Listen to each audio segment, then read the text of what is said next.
Good afternoon and welcome, everybody. This would be the Jeff Cameron Show right here on 97.9 ESPN Radio.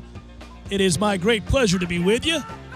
So much for joining us. I'm Jeff. That's Tom. We're online, ESPNTallahassee.com. That's where you go to listen live via the streaming free always. Don't miss anything.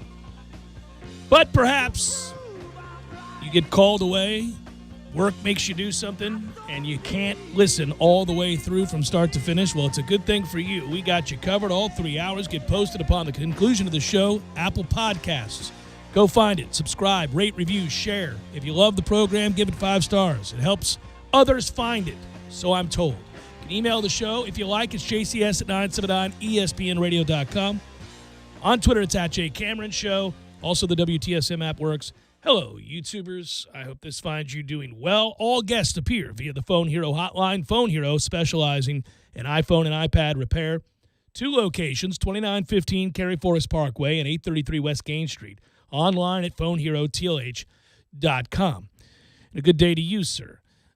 First of all, what a busy 24 hours since we last spoke. Obviously, in keeping with tradition, Seminole Headlines recorded yesterday morning to run that afternoon. Me and the fellas got together. We openly laughed as we began to record the show, knowing that something big would happen mere moments after we completed said recording. It did. So we're undefeated. The Seminole Headlines curse, as it's known by the listeners, is not only thriving, it's intact, it's doing quite well. It is the impetus for news. It's what happens. I am frightened of next week. I really am, because there's only a few things left that could break. Well, okay, so we got the bad news yesterday about the Big Ten and the Pac-12, and this will be a show in which we address that, the impact of that, what it means moving forward, our assessments of what we think the ACC and the Big 12 and the SEC will continue to attempt to do, and whether or not that's wise or safe or possible. And we'll, of course, along the way, introduce a lot of different theories and ideas about what's going to take place for big-time college football in the fall and whether or not it's going to happen. And I will attempt to bring you the quotes from around the country from experts, from doctors, from people who are assessing risk right about now, because that's certainly what university presidents are doing, along with athletic directors and programs in the Big 12, in the SEC, and in the ACC in particular. But I don't want to do that without also focusing on the reality that Florida State is in the midst of practicing, that there are results from the football field on a daily basis. Now, maybe it turns out to be fruitless. Maybe it turns out eventually not to matter. But I do believe these practices, and every one of them that they get, especially the ones in pads as they continue to install and play at full speed, really are helpful to a staff that's had precious little time with its team. So these are meaningful days, every one of them that they get in. Hopefully, it's all of the practices that they're scheduled to have that lead to actual games. That is the fervent wish amongst all of us, I'm sure of it. But we acknowledge it may not play out that way. But in the interim, I'm not going to ignore the fact that they're practicing and that we're getting audio and that we're getting assessments. Now, of course, we can't be there. We're not allowed to be there in the way that we would have been pre-COVID, unfortunately, because this is a very open staff and a very open head coach to having his team covered and assessed and written about and talked about. He's fine with it. But I did wonder, Tom, as we began practices and as they got ratcheted up and were more significant, when they start taking people to the ground, if you will, and we start really getting after it, how honest and how forthright the assessments would be from the head coach, because not that I questioned his character or integrity, but rather coaches tend to be kind of cloak and dagger. They don't want everybody to know exactly what's going on. They're not going to tell you everything about what happens in a practice. And so we would just have to trust that what he's putting out there is the truth, and or there isn't something significant being ignored. I get the sense that Mike Norvell, and you're about to hear audio from him here in seconds, is being pretty honest in his evaluations about what he's seen in camp, about the players that are stepping up, about certain freshmen and others that are making an impact. I think he He sees it as an opportunity to continue to lead and assess and address his players above and beyond what he already does while they're at practice. He can motivate from the dais, if you will, from the podium. So I feel like he doesn't miss opportunities to stay on message, but also to send messages to his players, whether that's when they're together or when he's addressing the press. Bud Light Seltzer is going to be bringing you this audio, of course. It's a fall camp update on 97.9 ESPN Radio, and it's brought to you by Bud Light Seltzer, introducing the easy drinking hard seltzer that's got everybody talking, Bud Light Seltzer. Bud Light Seltzer comes in 4 different delicious flavors. Enjoy black cherry, lemon lime, strawberry, or mango. They even have some new flavors especially for you, pineapple, grapefruit, and cranberry. We just got a whole shipment of Bud Light Seltzer into the studio. That's right. We got a ton of them. They're here now in the hallways. They line the hallways of ESPN Radio. If I wanted to, I could drink 40 Bud Light Seltzers today. I don't want to. I'm not going to. Not because they're not delicious, but I'm doing a live radio program, and that wouldn't be very, very professional. When you said shipment, I about fell out of my chair because I thought you were going to say crap load. No. Professional broadcaster, Tom. 5% ABV and 100 calories. Bud Light Seltzer, unquestionably good. Must be 21 or older. Please drink responsibly. A message from local Anheuser-Busch wholesaler, Tri-Eagle Sales. I do want to try the grapefruit. Maybe at 6 o'clock. No, can't do that. I got the golf show tonight. Maybe tomorrow after we conclude the program, I'll have a grapefruit Bud Light Seltzer, Tom. What do you think? You want to join me in that endeavor? A grapefruit Bud Light Seltzer for you and me at 6 o'clock tomorrow when the show ends? When's our next tee time? Because it's perfect for the golf course. You need something light. 6:05 tomorrow. tomorrow. Yeah, all right. They're going to keep the clubhouse open for a little twilight? Yeah, they do. My friends at Killearn Country Club are doing great things every day, including letting us golf late into the evening, Tom. We have a special relationship and bond with our friends at Killearn Country Club. They've come on board to help out ESPN Radio and the Jeff Cameron Show, and I bear witness on a daily basis to the improvements that Killearn Country Club is endeavoring to make for its members.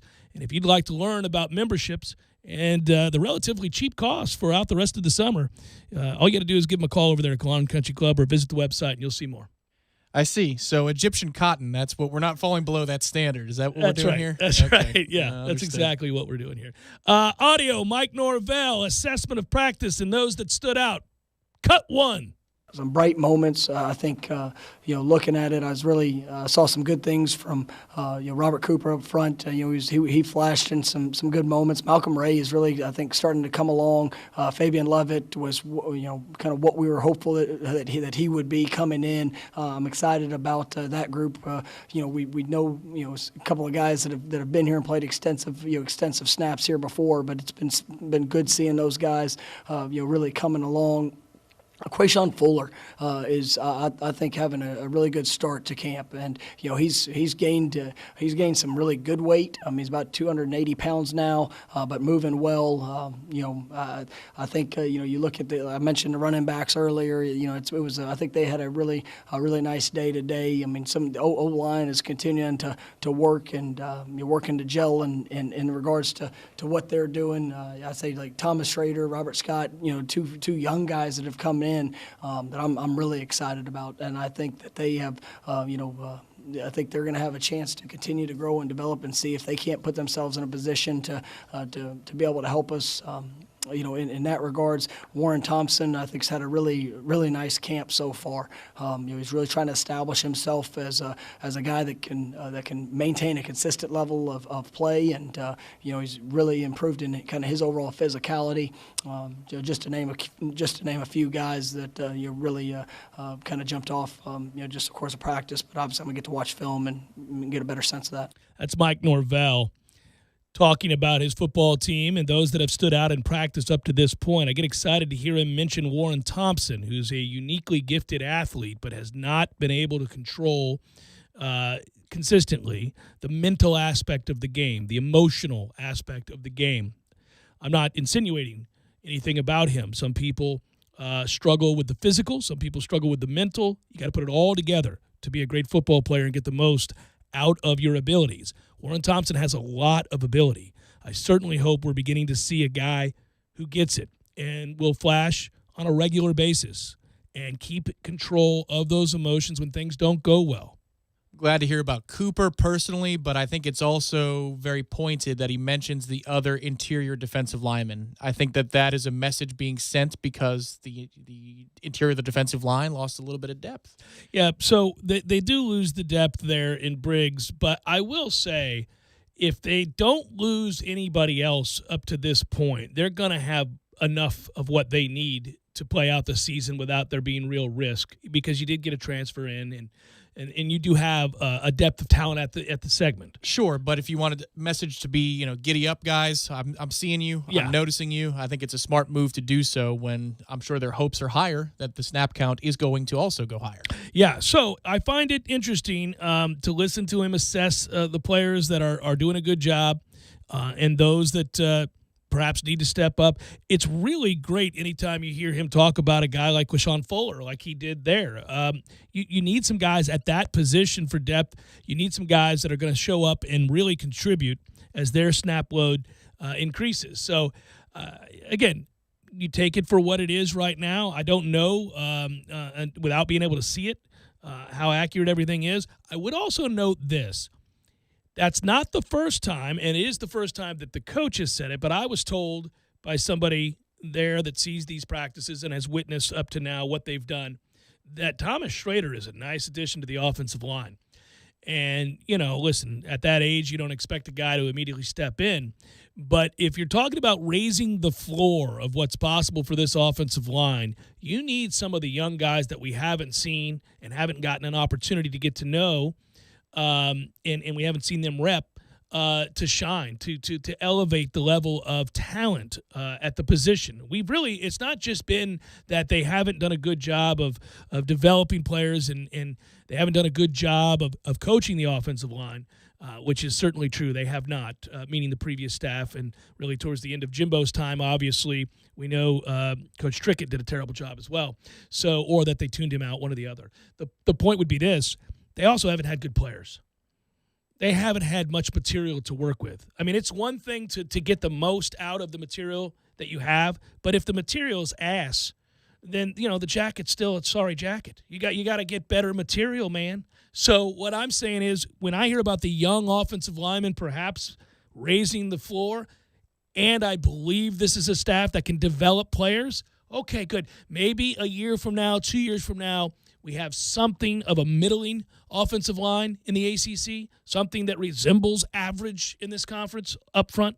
Yeah, it's also an early murmur that maybe they'd be willing to go youth movement on the offensive line. Ooh, that's tough. It's not, but it's not a trend. It's not saying that that's what they're heading to do. It's just if you're willing to mention freshman offensive linemen a few days into camp, it's worth noting. It's worth keeping an eye on in case things get really tough and it looks like the same old story by the time we get to Game 3. I just hope we get to Game 3, of course, first of all, though. I want to hear Mike Norvell on advantages of the walkthroughs for the freshmen and other standouts. Let's hear that next. Here's more from the head coach, Mike Norvell. Yeah, probably this next week. I mean, usually you get in that second week as the installs continue to grow. Honestly, I'd say that it might actually have been – I think some of these guys are going to put themselves in a better position because of the walkthroughs that we were able to have beforehand, and that's something that we're not able to do on most years. If a freshman's here in spring practice, they get that kind of that advantage in a sense of being able to go through the 15 practices. But even the guys that weren't here, when we got to July and I guess it was the 24th, we got those 2 weeks to be able to have 6 walkthroughs a week, another hour of meeting, and the summer access that really kind of helped. Prepare them to come in and have a better understanding, and all the information was fresh on their mind. And now it's just the fundamental repetition and being able to go out there and get those reps. I'm excited. I'm excited about our guys. I think there's definitely some young guys that are going to put themselves in a great position. You look at Stephen Dix obviously was here in the spring, but. DJ Lundy has really flashed at some moments. Kentron Portier, I mean, he is having a phenomenal camp for a freshman. I think that he's gonna put himself in a great position. Brian Robinson, even though he was here in the spring, I mean those guys, and then all three of the freshman running backs have shown great flashes. And so I'm looking forward to that group. I mean, you look at the quarterbacks. I think Chuba, it's really kind of helped him along these first few practices. Obviously he's got playing quarterback there's a big menu of what you have to learn and what you have to do. But he's really spending a lot of time studying and getting better with each day that goes on. So it's fun seeing the competitive aspect of these guys and the competition we are going to have at each of those positions. Quarterback competition being mentioned right there by Mike Norvell, in particular pointing out Chuba Purdy having to study a little bit, which would tell me he's behind Tate Rodemaker, Jordan Travis, James Blackman. That's okay. That's not abnormal given that he was the last to arrive. And I don't know. I'd have to go back and look at what he ran in Arizona as a high school quarterback. If he's, in fact, running 4.40s, I imagine they utilized his legs an awful lot. And if that's the case, then maybe he's got a ways to go in learning, what kind of a passer he's going to be in this offense. Well, okay, so before COVID hit, if you listen to the whispers around, the assessments of the coaches on the quarterbacks and what they see, Rodemaker's in, and then Blackman and Jordan Travis, the whispers at that point were that it's going to be a minute for Chuba. It might be another year before he's ready to go. But then when COVID happens, we thought, and okay, the practices move and everybody's starting on the same foot, right? That, okay, 3 practices for James to throw and Jordan and Tate. That's not that much of an advantage as it would be to get a full spring. And so maybe it's to Chuba's benefit. Well, okay, the first indicator is it sounds like the freshman has a long way to go to climb up that depth chart. But we'll see. Who knows? Maybe next week, if Norvell continues to be transparent about things, maybe Chuba's had a hell of a week, and there's a lot of growth. But early on, it sounds like he is a little bit behind the 8 ball because there's a lot to learn. So much to digest today. A top ACC medical advisor noted yesterday that he believes football can be played safely. I hope he's right, but it was a big deal for him to state it publicly because he matters in this larger discussion. I would also note that there is an awful lot that university presidents and athletic departments are risking in the Big 12, the ACC, and the SEC. I think we know those fall along the lines of litigation potentially. That is not to say that they can't proceed safely. There are a lot of interesting talking points that will continue to develop along both lines for the weeks to come. In the interim, obviously, programs in the Big 12, in the SEC, and in the ACC are going to continue to practice and attempt to arrive at the start date ready to play football. And they're attempting to do so with medical protocol that's put into place to ensure their athletes safely man the field. Hopefully the gridiron for us in the fall. We'll see. Fall updates on the Jeff Cameron Show are brought to you by Lisa's Paint and Body. Choose a body shop that's working for and looking out for you, someone you can trust. Lisa's Paint and Body, located at 2820 Mahan Drive. More of the Jeff Cameron Show in a moment.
Tonight, I should note that when this show concludes, you're going to want to listen to Front Row Knowles as Dr. Leslie Beich, Chair of Behavioral Science and Social Medicine at FSU, and really the representative for FSU and the ACC regarding COVID-19's medical group, is going to join the fellas for an extensive interview. They'll cover campus reintegration, campus testing, how quickly that testing can get turned around.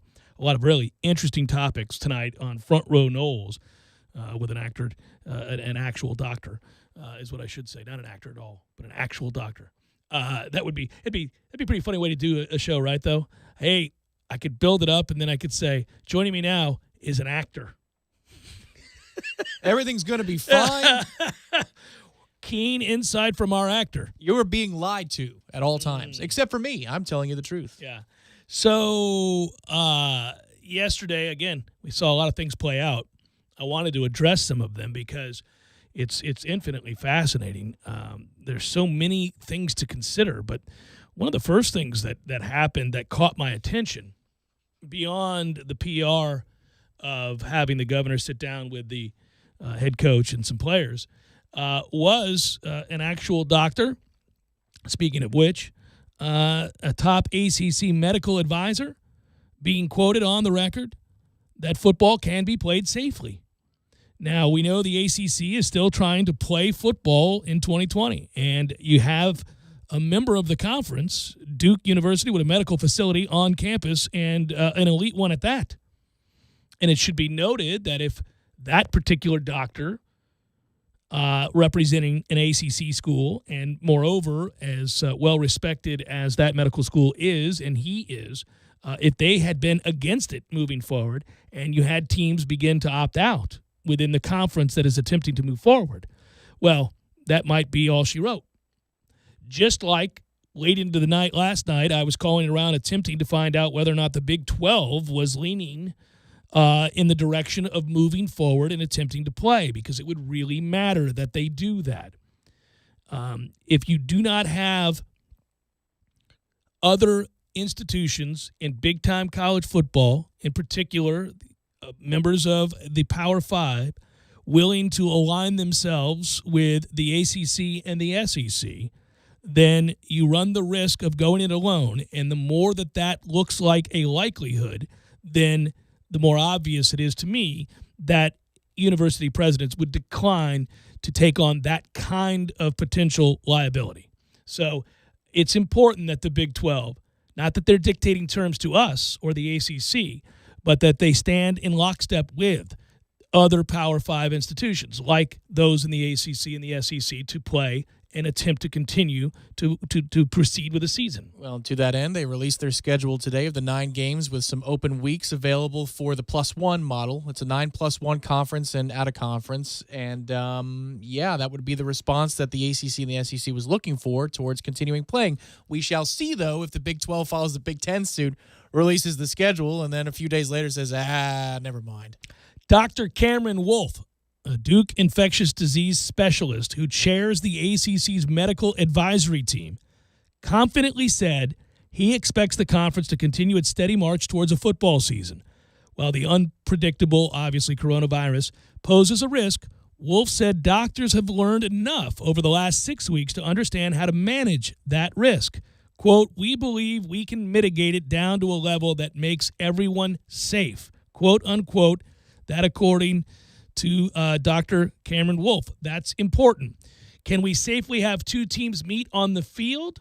I would say yes. Will it be tough? Yes. Will it be expensive and hard and lots of work? Yes, for certain. But I do believe you can sufficiently mitigate the risk of bringing COVID onto the football field or into the training rooms at a level that's no different than living as a student on campus. Quote, unquote. Now, that's huge. That's as big a news as there was yesterday. That's maybe bigger than the Big Ten saying no. Having this doctor say yes. Having this doctor say they believe it to be safe. Now, it is cautious optimism, to be sure, for all involved. And the league has remained steadfast with its desire to continue to move forward and play this year. The Big Ten and Pac-12, obviously, they postpone their seasons, as they put it. I have doubts that the spring is going to work for them. I don't think that's going to happen. Personal opinion, there are a lot of reasons for it. Doesn't matter. Doesn't matter my opinion on that. What matters is, what is the ACC, what is the SEC, and what is the Big 12 going to do? If they have more doctors like this one with serious credentials, step forward and say, and they're not bought out, step forward and say in their expert opinion that they don't believe there's any greater risk to playing football than there is being amongst the regular student body, then I think you got a fighting chance. Even then, I would suggest to you that this is still a long shot, that I'm still concerned that as we move forward, and they're going to attempt to do this, that there will be those that get cold feet. There will be those that say we can't really open ourselves up to the kind of litigation potentially of playing a season. Now, you might say, wait a minute, Jeff, they're not at any greater risk given the medical protocol in which they're operating under on a daily basis and all that they have access to that the regular student body doesn't, to contracting COVID. In fact, you might say, and you might argue, and others have, including experts, medical experts, that they're safer in that environment because of the quasi-bubbles that have been developed. These student athletes are not exactly meandering about the joint. They're all pretty much being closely monitored and adhered to on a daily basis. So therefore, it might be safer in terms of contraction of the virus. What we don't know and what is important to watch here, and I haven't argued with people on Twitter or email or anywhere else for that matter when they contact me and say, why are you so nervous about them being at a greater risk than the general student body?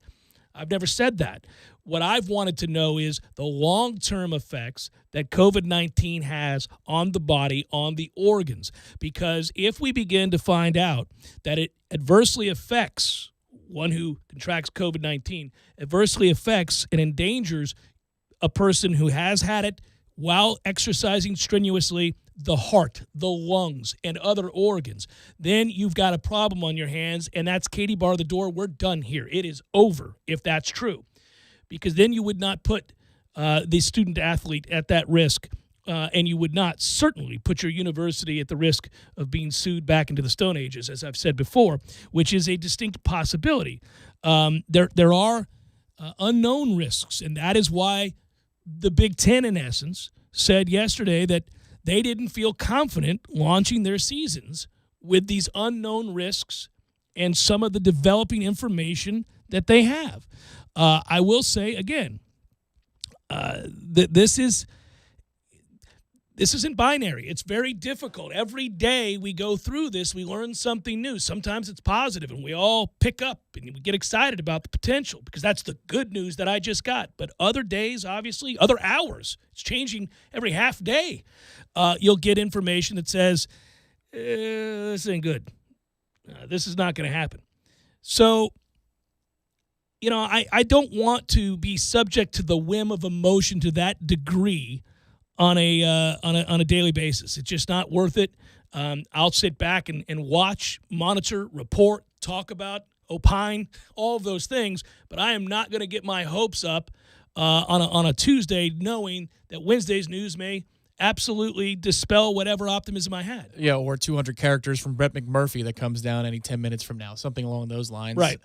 Because it can drastically change. I mean, it came up out of nowhere, it seemed, on Saturday. The discussion about the Big Ten shutting down. You're like, when did this become a thing? Like, when did this become the discussion that we're having? And not like one person's opinion on what should be done.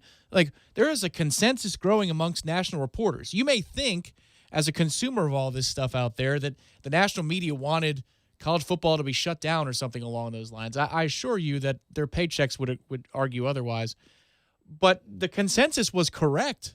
The Big Ten was thinking about it, so much so that they did it, and so did the Pac-12. Yeah. And to me, I don't know. It's just such a layered thing, and my opinion wavers by the hour and by the day on how it's all going.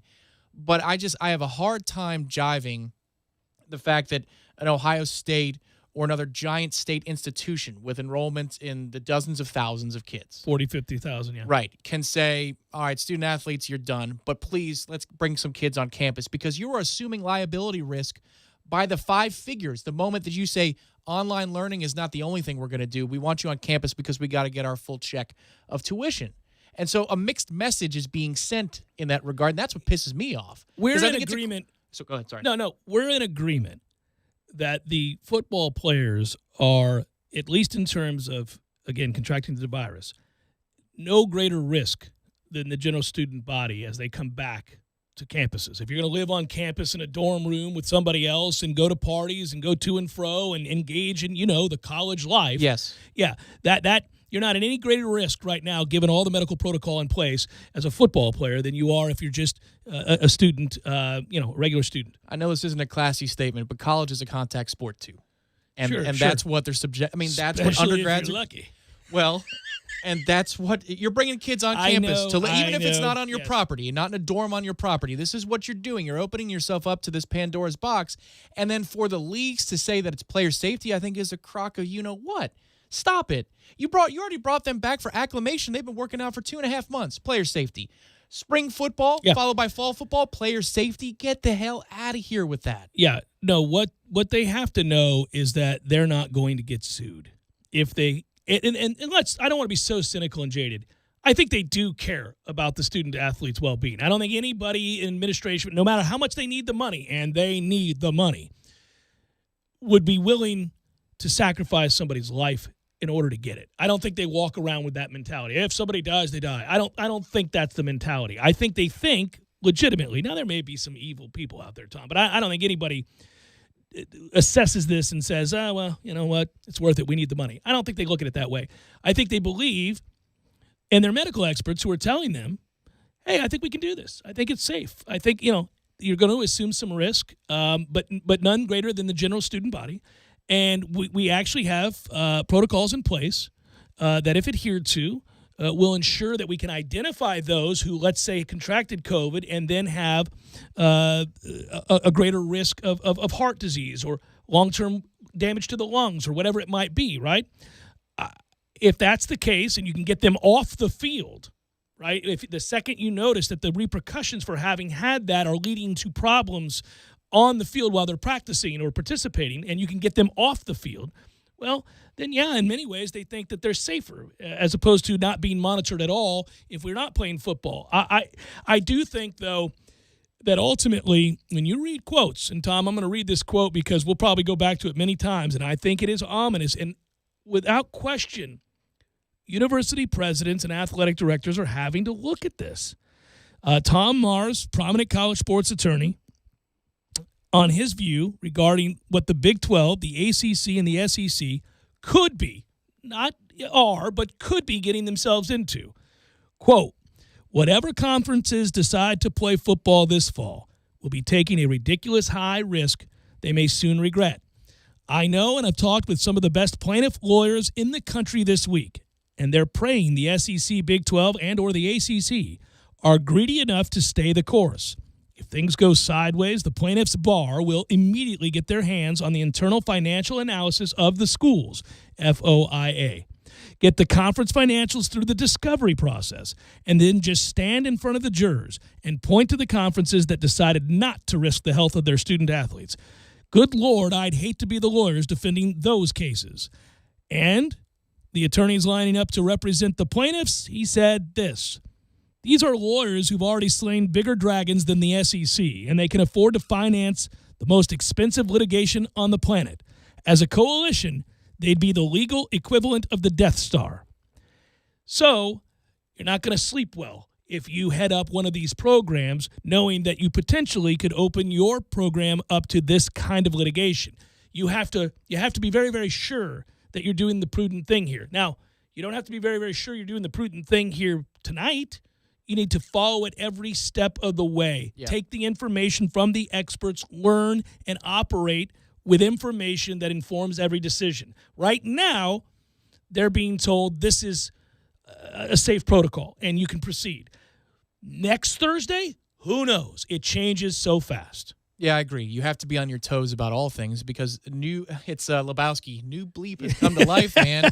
And you always have to allow for that possibility that new stuff comes to light such that you got to change what you're doing. And I think that's obviously what the ACC, the SEC, and the Big 12 are saying. Greg Sankey's been great about that part of it in his messaging, saying, with the information we have before us now, we're proceeding. Yeah. If new information is available to us, Yeah. we will change our course of action. Bob Bowlesby, for his part, in the Big 12, said, I fully expect the season. This is months ago. I fully expect that you cannot have a season without stoppages. They're prepared to have stoppages, at least for certain teams. So I think these are reasonable assumptions to make.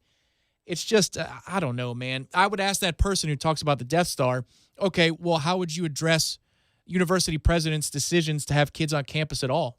Are they opening themselves up to the books being open in such a way that they could be taken down by the Death Star of plaintiff attorneys just because kids are on dorms? Because I don't see the difference when it comes to opening yourself up for liability. You could say, well, Tom, they're not playing a contact sport. They're not But listen, strenuously slamming their bodies into other players, lifting weights, running as fast as they possibly can, and doing everything else that a football player has to do. But where do they contract the COVID, I think, is a really important part in bringing a case like this to court. That would be difficult to prove. But if we find out that there is adverse effects on the heart, and then you continue to play and put those kids in a position to obviously work out strenuously, thus elevating heart rates. And as we saw, unfortunately, you continue to read the stories now surrounding Ojo, that he had recovered from COVID, and then this happened. I mean, it's enough to scare these guys to death, and I understand why. All I'm saying is very simply, if that's the conclusion that you want to draw based on the science and the information you have at your disposal, then you cannot have on-campus learning. You can't. Because not every kid in your enrollment has 3% body fat. Right. There are some kids that are going to be at a higher risk, even if they don't have diabetes or asthma or a pre-existing condition like that. They're fat. And they shouldn't be on campus because they're overweight and out of shape.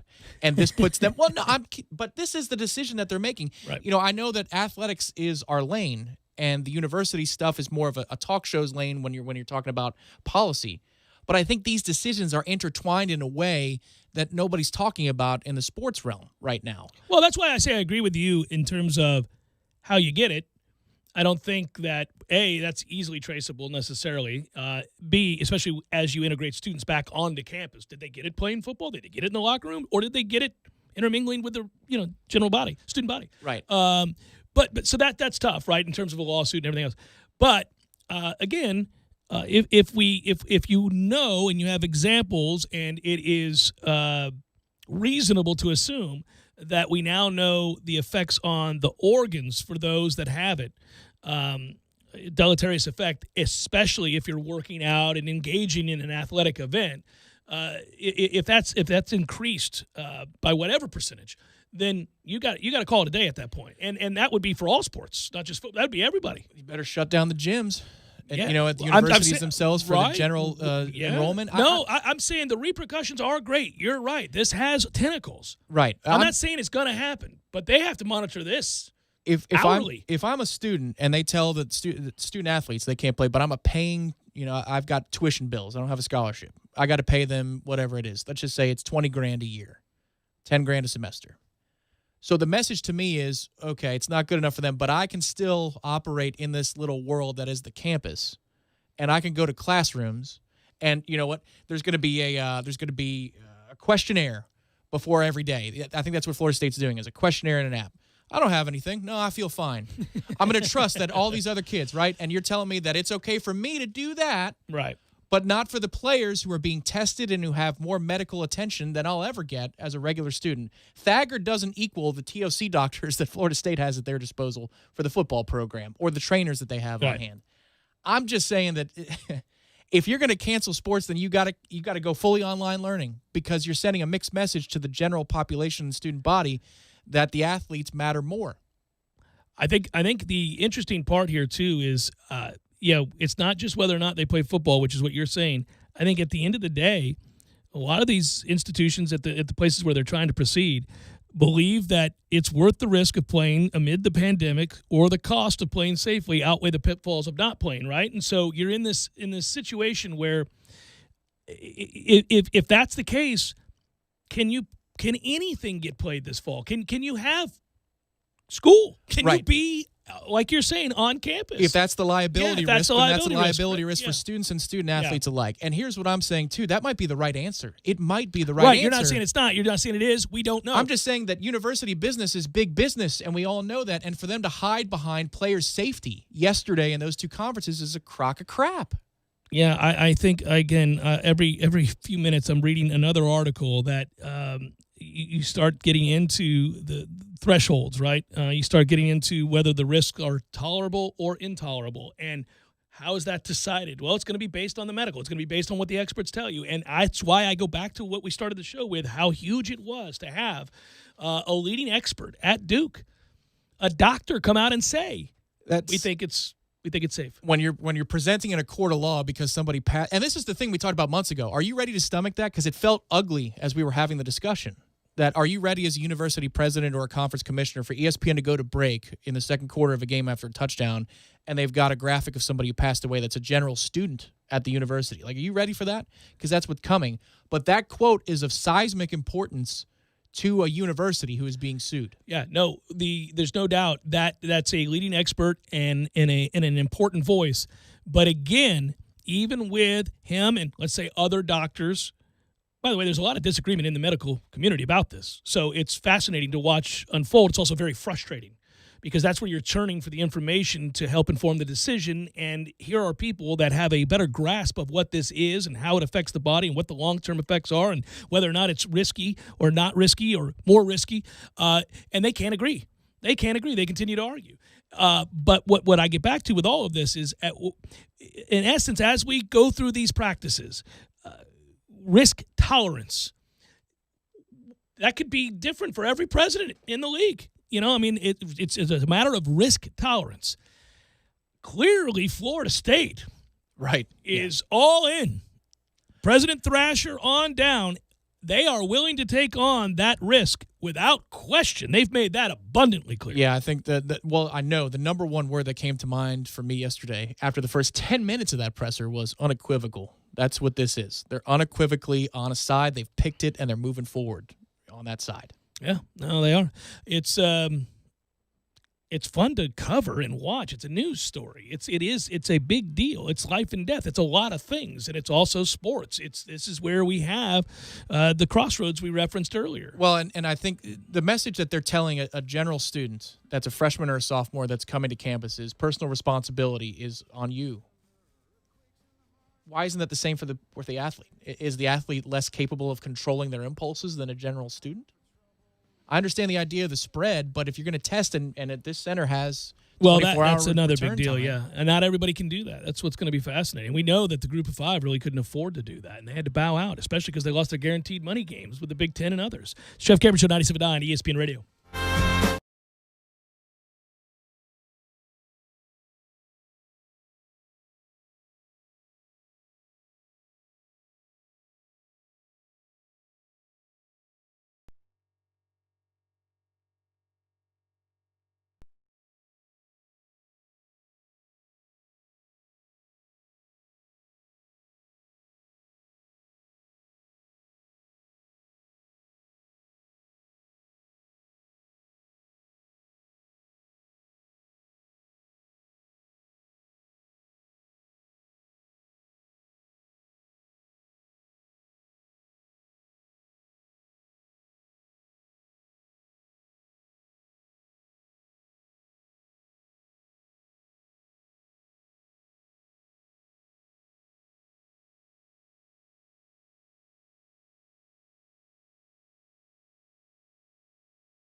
but there's just no way to briskly run through the weighty topics we've introduced this first hour. So I'll go to something a little bit more fleeting and deserves less time, at least on these airwaves, given our audience.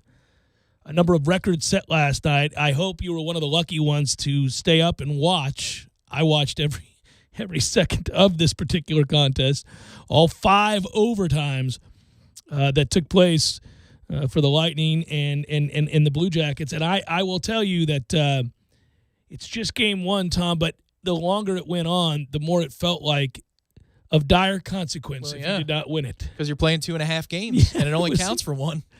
57-38 ice time for Victor Hedman, highest amongst the Lightning players in history. 151 combined shots for the Lightning and Blue Jackets, highest single game total by two teams since shots on goal were officially tracked back in 1955. Fifth game in the league's history to require 5 or more overtime periods. The Lightning's winning goal also came on their only shot of the period. And, to see the net move the way that it did there, Tom. You know the funny thing? Yes, the twine bulge is a wonderful thing. I saw the twine bulge instantly and realized we have done it. Yeah, I roused Jamie from sleep, sadly. I was on a Zoom call with a couple that Florida State graduates, diehard fans of all things Florida State that are moving overseas for their job. And it was our last goodbye. They're leaving this morning to drive to New York to fly out across the world. And he's also from Tampa. So I've got it on in the background. He goes, I don't want to watch it. I want to talk. Let's talk. And I go, okay, but I kind of have to watch the rest of this. And we're in the middle of talking when that goal happened. Woo! Straight up, nearly knocked over the computer. I was like, that's it. And then I could hear him talking to my wife. I guess we scored. Obviously. Yeah, it was nuts. Yeah, the funny thing about a game like that is while it's a classic and while it set records, that could never be on a channel for a classic game because there's just too much nothing happening. There's too much period of time of non-goals. You played more than a game. Yeah. Yeah. Essentially at 0-0. You played a game and a half at 0-0. It's crazy. Most saves in a Stanley Cup playoff game in franchise history, 61 last night for Vasilevsky, by the way. Well, Columbus set the NHL records, not just their franchise records. 85 saves for him. Yeah. I was getting tired of that. A few standing on your head moments and really lucky moments. Oh, there are. Well, every deflection. Yeah. Like at some point a deflection is going to go in, but not last night. And I'll break it down on the Joe Bolts fan podcast. But for Tampa to stick with the game plan that is not in their DNA for that whole long, time, it's really that tells quite you amazing. They're committed to it. By the way, that's crazy. 150-27 time on ice, a Lightning franchise record for longest playoff game, surpassing the previous mark of 111-12 set during Game 5 of the 2003 conference semifinals. The match, which lasted 6 hours and 13 minutes, is the fourth longest playoff game on record in the league. It came just shy of surpassing the Flyers Penguins from May of 2000, which was 152-01. And that game is the longest in modern history because the top two are in the 1930s.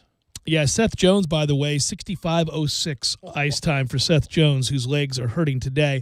That is the highest in the league since 1997, since they first started tracking TOI. Yeah, there's some strikers that come out after 60 minutes in soccer. And he played 65 hockey minutes, That's which is insane. murder. Hour number 2, Jeff Gabbard Show, coming up. Stay tuned.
Hour number 2, Jeff Cameron Show, 97.9 ESPN Radio. Thanks so much for joining me and Tom here. We're just chatting with you. Weighty days, weighty conversations, interesting times. A lot of impactful and obviously long-standing effects and really, to me, change on the horizon here in the world of college football. I mean, all of this conversation about whether you can or can't play, should or should not play, is it safe? Is it safer or any less safe? It's all happening simultaneous to a player movement. You have all of these other things that get lost in all the shuffle here. And it might very well have been one of the many reasons, not just the uncertainties of COVID and the long-term effects on the lungs or on the heart or other organs, but whether or not, of course, the members of the Big Ten and the presidents and those that run these institutions feel like they're in a position to address what it is, the advocacy, the unified voice of players are asking for in terms of universal health protocols, et cetera, certain other things that they asked for. They see on the horizon a day coming where this is going to be even more organized, and those voices are growing to grow louder. They can't necessarily unionize like they did at Northwestern. It's a private institution, public institutions. You can't really do it. But they can certainly act on their own behalf, find a voice at the table. Advocacy will be listened to by presidents, athletic directors moving forward. This is a changing dynamic that is also having to be considered by these conferences. So they may need some time to figure out whether or not they want to capitulate and or what their retort might be. So there's some of that happening as well.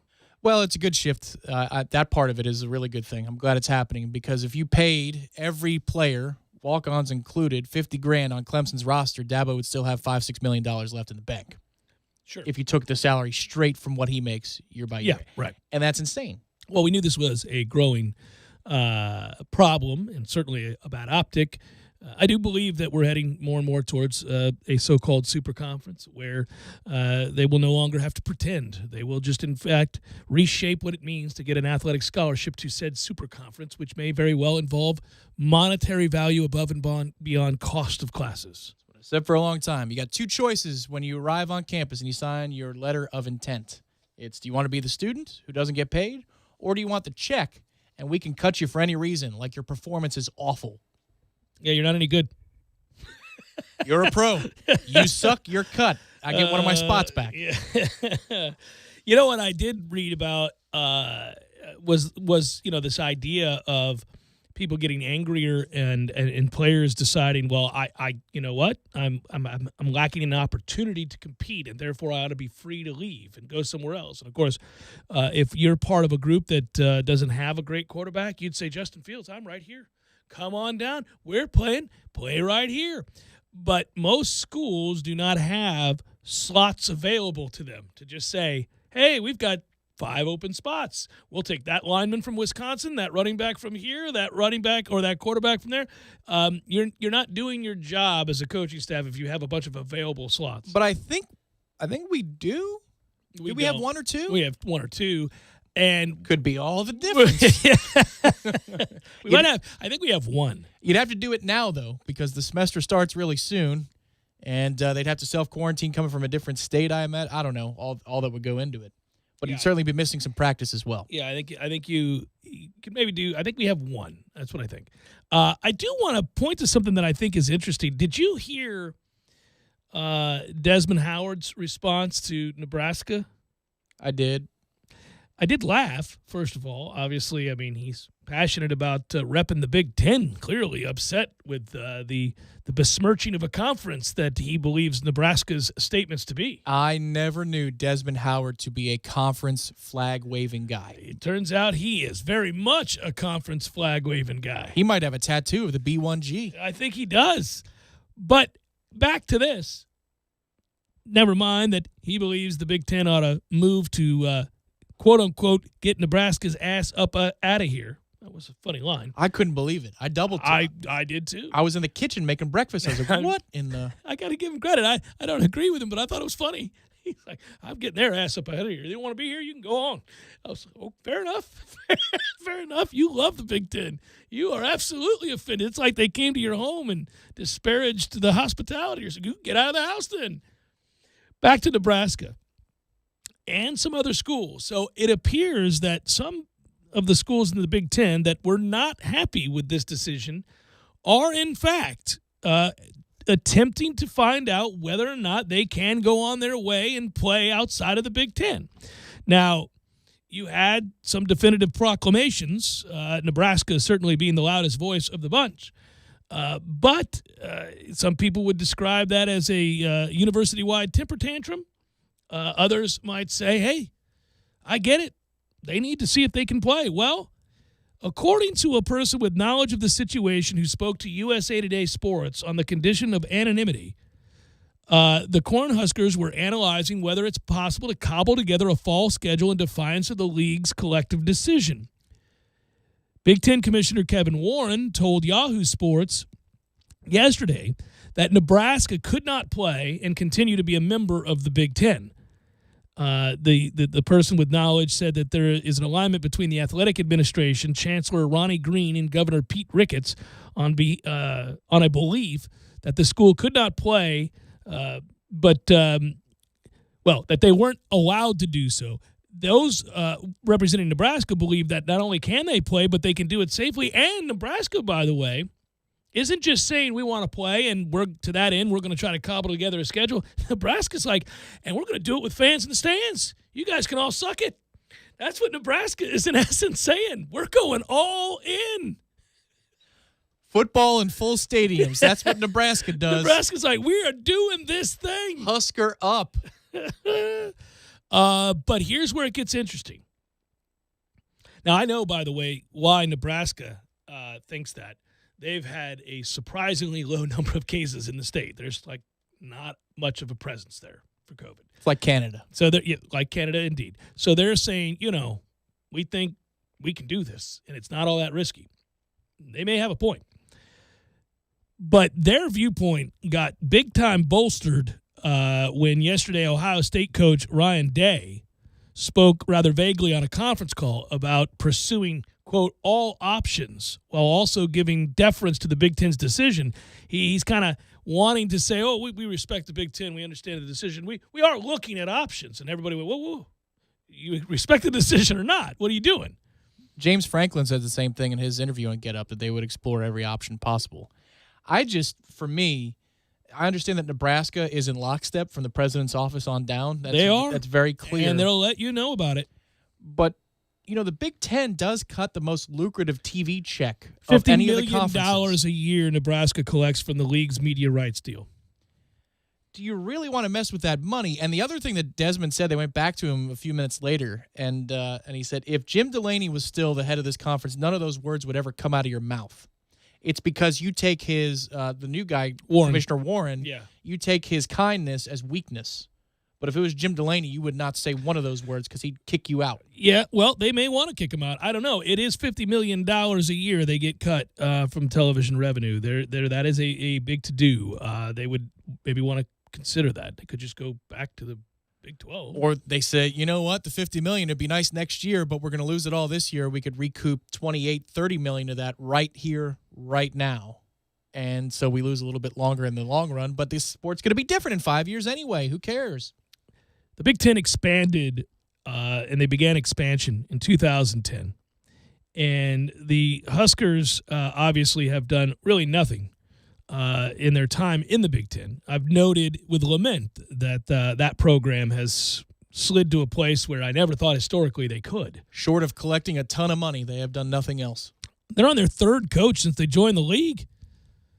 They're 40-36 in conference games, and they play in the weak-ass West. Yeah. That's not going to get it done. Did you see the note today? I think Corey retweeted it. That Paul Feinbaum said they should be, kissing the boots of those in the Big Ten for the ability to be in the Big Ten because they haven't done anything since 2000. And if you look at A&M, Arkansas, Tennessee, South Carolina, and others in the SEC, those programs have done less since the year 2000. Right. In terms of finishing in the top 25. Right. Nebraska has still done more than 40% of the SEC. Well, you would look at, obviously, on an annual basis, Vanderbilt doesn't add anything to the football. I'm sure Vandy was on that list as well. Well, Yeah. I'm sure too. Yeah. They add nothing football related. Kentucky only recently became a blip on the radar. They primarily add nothing to football. South Carolina has never added a damn thing. They've just sucked forever today. Attendance, that's about all they do. Well, Nebraska sells out too. So Yeah. Okay, for it's the a Big wash. Ten, you've got that. You're right. There are plenty of programs who do very, very little for their respective conferences, as we've seen, for example, here in the ACC with Duke and others. Miami has done very little. Which sport matters most? It's basketball. I continue to think about, man, I remember when the Big Ten did what they did, and when Nebraska joined, I was like, man, it doesn't feel right, and nothing's ever been right since. They just don't. They're not a fit. Yeah. Outside of the game with Iowa, nothing else felt right. But they could have done They that play anyway that for the anyhow. Big Well, 12. so it's well, in Arkansas, by the way, back to the SEC. Good Lord, they're a school like Texas A&M that is proof that there's more to it than having great facilities and a lot of money and mindless donors that will do anything to see their alma mater win and give away hundreds of millions of dollars in order for it to happen, only to be disappointed time and again. I mean, Arkansas's facilities are incredible. Everything. By the way, I hear Fayetteville's nice. I've not been. I don't know. But apparently the campus is gorgeous. The facilities are second to none. They care. They're obviously passionate. Hell, professors are out there drunk as a hell, screaming down coaches. Yeah, they're right up there with South Carolina because they haven't had reason to be excited. No. Whereas Nebraska, not that long ago, Not had that all long. the reason Yeah, to be excited. yeah. Annually, you just consider you penciled them in as part of that group. Oh, they were so annoying. Well, they haven't mattered at all. They don't even get talked about. We don't even think about them. No, except for when Scott Frost appears like he's on some sort of Zoom call saying, I don't care what you say. I'm going to play, damn it. Who are they going to play? Well, somebody released that the Big Ten schedule for this year is Nebraska at Iowa, Iowa at Nebraska, That's good. Nebraska at Iowa. Iowa at Nebraska, over and over and over again. They could play, okay, so if they wanted to call up the Big 12 schools and say, hey, you guys got +1s, let me get down on about 5 of those. They call it the ACC. Hey, I hear you got some +1s. +1s. Let's Let go. me get about 3 of those. What do you say? Put together an 8-game schedule. I want to turn it back to Florida State football. We'll do it in a moment. In a next. If it was a different, Devontae Love Taylor is new and perhaps an uptick from what we've had. And he spoke, and I was happy to hear him speak because it lent insight to what is happening at practice from a coaching standpoint. Coach Atkins, who we want to believe in because we need an offensive line to get better. That's He's for got to sure. be. He has to be. He's got to be the right guy. But let's hear from him next. Jeff Cameron Show, 97.9 ESPN Radio.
Show 97.9 ESPN Radio. It's going to be time for another fall camp update. Let me tell you, this one is brought to you by our friends at Keith McNeil Plumbing. Give them a call today if you've got needs in that regard, 850-562-5504.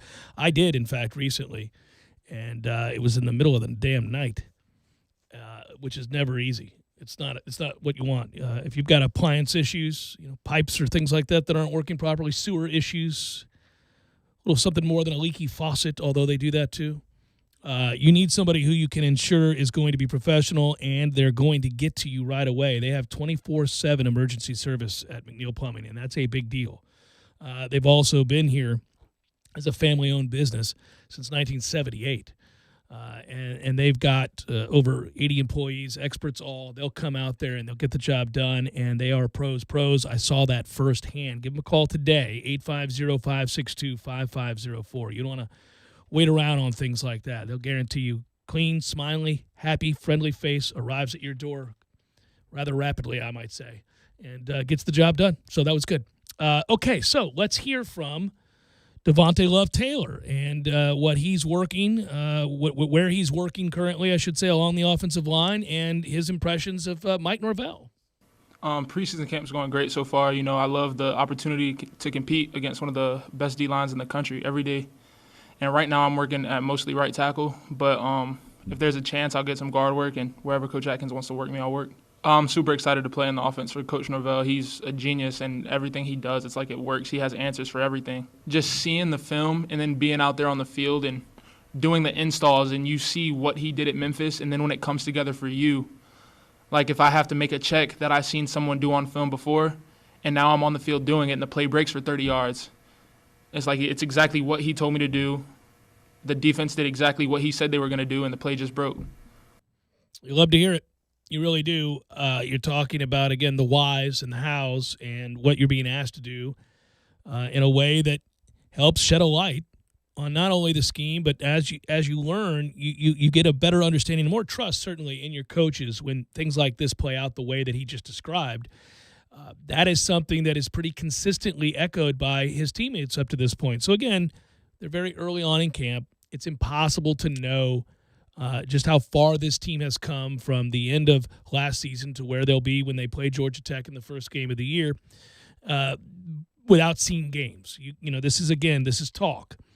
It's also hard to know how far they have to go because, again, not just the way they looked at the end of last year, but they did not have spring football. They had 3 practices in the spring. So how long will it take them to get acclimated, to get back to playing football efficiently, speed?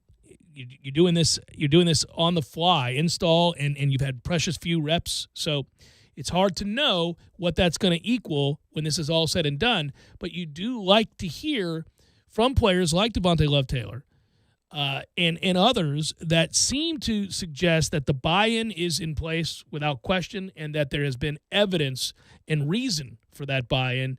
Those coaches have spoken with those players at length. At the very least, that's what they could do via Zoom calls and these meetings with their position coaches on the computer. They had walkthroughs and all of that sort of thing. They could show them what they want them to do and why. Again, we'll see if they're able to execute it at real football speed. But when you have answers like the one he just gave, it certainly suggests they believe in these coaches, they're listening, and they've bought in. Well, and he said also in the media availability today that working with Coach Atkins, it increases his football IQ every day. Yeah. And he talked about how Coach Atkins really stresses that you work through adversity, and if you have a tough moment, you fight through it. So there's not just the idea of schematic coaching or mechanics of footwork and where your hands need to be, but then also the toughness. But you said it before, I think you said it earlier today, that when you see the guys on the field for the 3 practices you got to see, the teaching was just that. It was coaching plus teaching. That Coach Atkins may be tough on you, but then he'll also correct you and then give you the arm around the shoulder to get you going and get you fired up and confident to where you can trust your training. And that's clearly what he does. The question for me, the larger question about the roster is, it's easy to convince somebody that you recruited to come in on short notice. Sure. Who arrives and has seen these practice surroundings for the first time, and you're the only voice he's ever heard on those practice fields. It's easy to convince that guy to fall in line.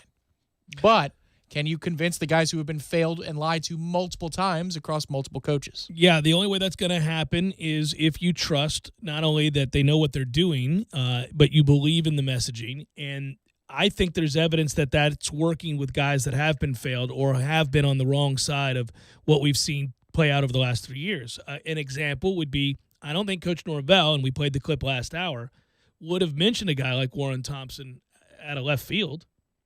Clearly, he has to be seen a buy-in, one that leads to Warren getting the most out of his abilities, which are significant. He is a talented athlete. He's a guy that I think could be a very, very good receiver and a matchup problem. Just look at him physically. But of course, you've got to buy in. You got to be disciplined enough, and you got to learn, listen, and apply. And I think that has to be happening for the head coach to mention him. Also, a little nugget there that he says he has not worked at left tackle. Right. That's kind of a big deal for Love Taylor. You would think that, given that Coach Atkins has talked about cross-training a little bit, he's a tackle. He's a proven one, more proven than anybody we've got on the roster. That he hasn't worked at left at all? I guess they feel good about Darius Washington. I would that's a good sign. Yeah, that's what I'm reading into it too. I do like that they talk about it's not just that you're going to look at, okay, so we've had a tackle go down, grab the next tackle. The way they view that is you take the next best football player, and so therefore they are cross-training across the line. So you think that'd be all the more reason that he would flex to the other side? Yeah, who knows? We're early in the process, and he may very well end up doing some of that. Again, I get excited about that, but then I also get excited about hearing about Thomas Schrader. Again, it's a freshman lineman, so you don't know, but to hear about the potential of a guy that just came in, upgrading the floor, certainly, getting us to a place where more talented guys are manning that offensive line in the very near future, that's important. Not to say that you can't get something still out of Bavion Johnson and Brady Scott and Andrew Baselli and these other guys. Dante Lucas, obviously, he was already pretty good, and he has a chance to be real good if he maximizes his talent as well. Well, the good news is that Dante Lucas has only heard one coaching staff, and we would like to think that Randy Clements kind of knew what he was doing. So it's not like he was led astray by a couple other guys that have been here in the last 5 years.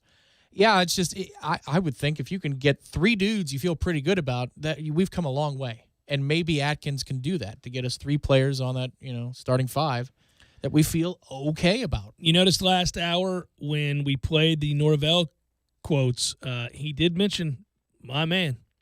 He's my guy, Steven Dix Jr. You have reserved? That's my guy. All That's right. my guy. I saw it in practice with my own eyes.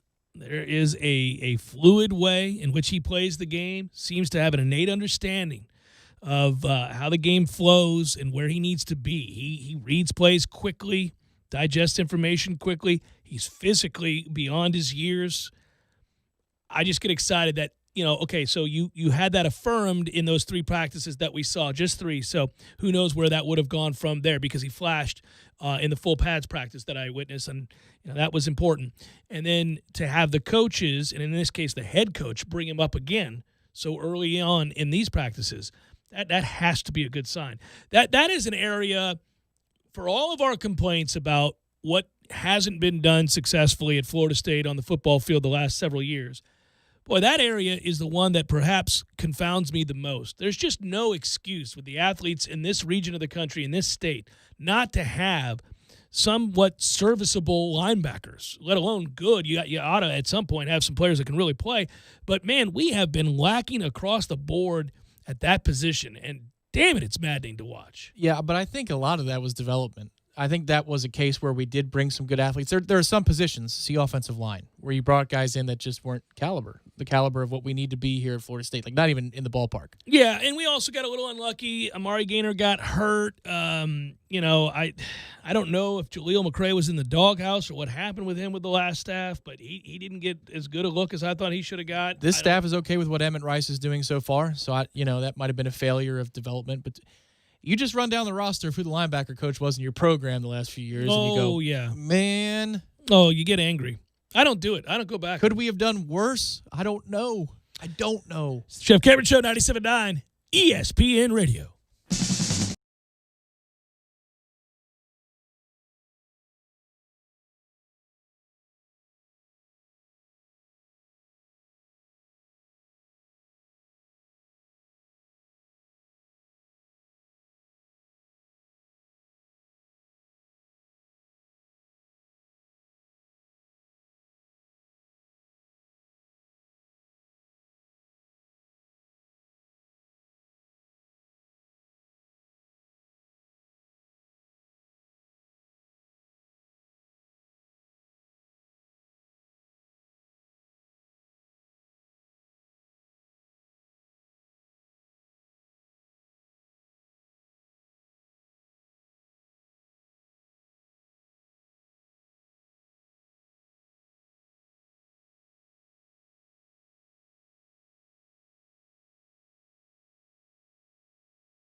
Did you read the Ivan Maisel story on what it was like to return to football after the 1980 pandemic? And how weird that season ended up playing out, and how it was, in many ways, is there you could look at that to see if we can learn anything from how that played out. And there's a lot there, but I'll just skip ahead to this part. Yes, college football has been here or somewhat here before and come out the other side. For one thing, the 1918 pandemic did kill 675,000 Americans. Oof, that's a number. That's 4.5 times what we're dealing with here. Well, that's like So the far. flu in the late 60s, early 70s, too. Yeah. And if you look at percentage of population, how many it took, I mean, that's... Right at the height of the hippie movement. They were Woodstock, and they didn't care. And they didn't care at all, yeah. The 1918 season had been truncated by the war effort before anyone contracted the flu. Both took their toll on college football. The Big Ten lists Purdue as co-champions that season. The Boilermakers were thoroughly ordinary at 3-3 that season. They lost to DePaul, Notre Dame, and Great Lakes Naval Air Station. Oh, my. It was a tough loss. They did go 1-0 in the conference. They beat Chicago. At least they didn't lose to Lake Tahoe Naval Air Station. All in conference, lost them all. Chicago played 5 games in the Big Ten that year. They lost all of them. The Maroons' closest loss was to Purdue, 7-3. They lost the other 4 by a combined score of 70-6. Did Chicago? They didn't field much of a team that year, Tom. They should have just stayed clear. No team had a more unique ride than Pitt. They were coached by Pop Warner at that time. Over the course of the fall, the Panthers went from not playing at all to putting on one of the great performances in their history. Quote, our original schedule for the 1918 season was canceled in late September after the initial impact of the flu epidemic set in, Warner said at the time. Quotes that resurfaced in an autobiography published in 1993, some 4 decades after his death. However, by late October, the problems seemed to be under control, and health officials were no longer concerned about the gathering of large crowds.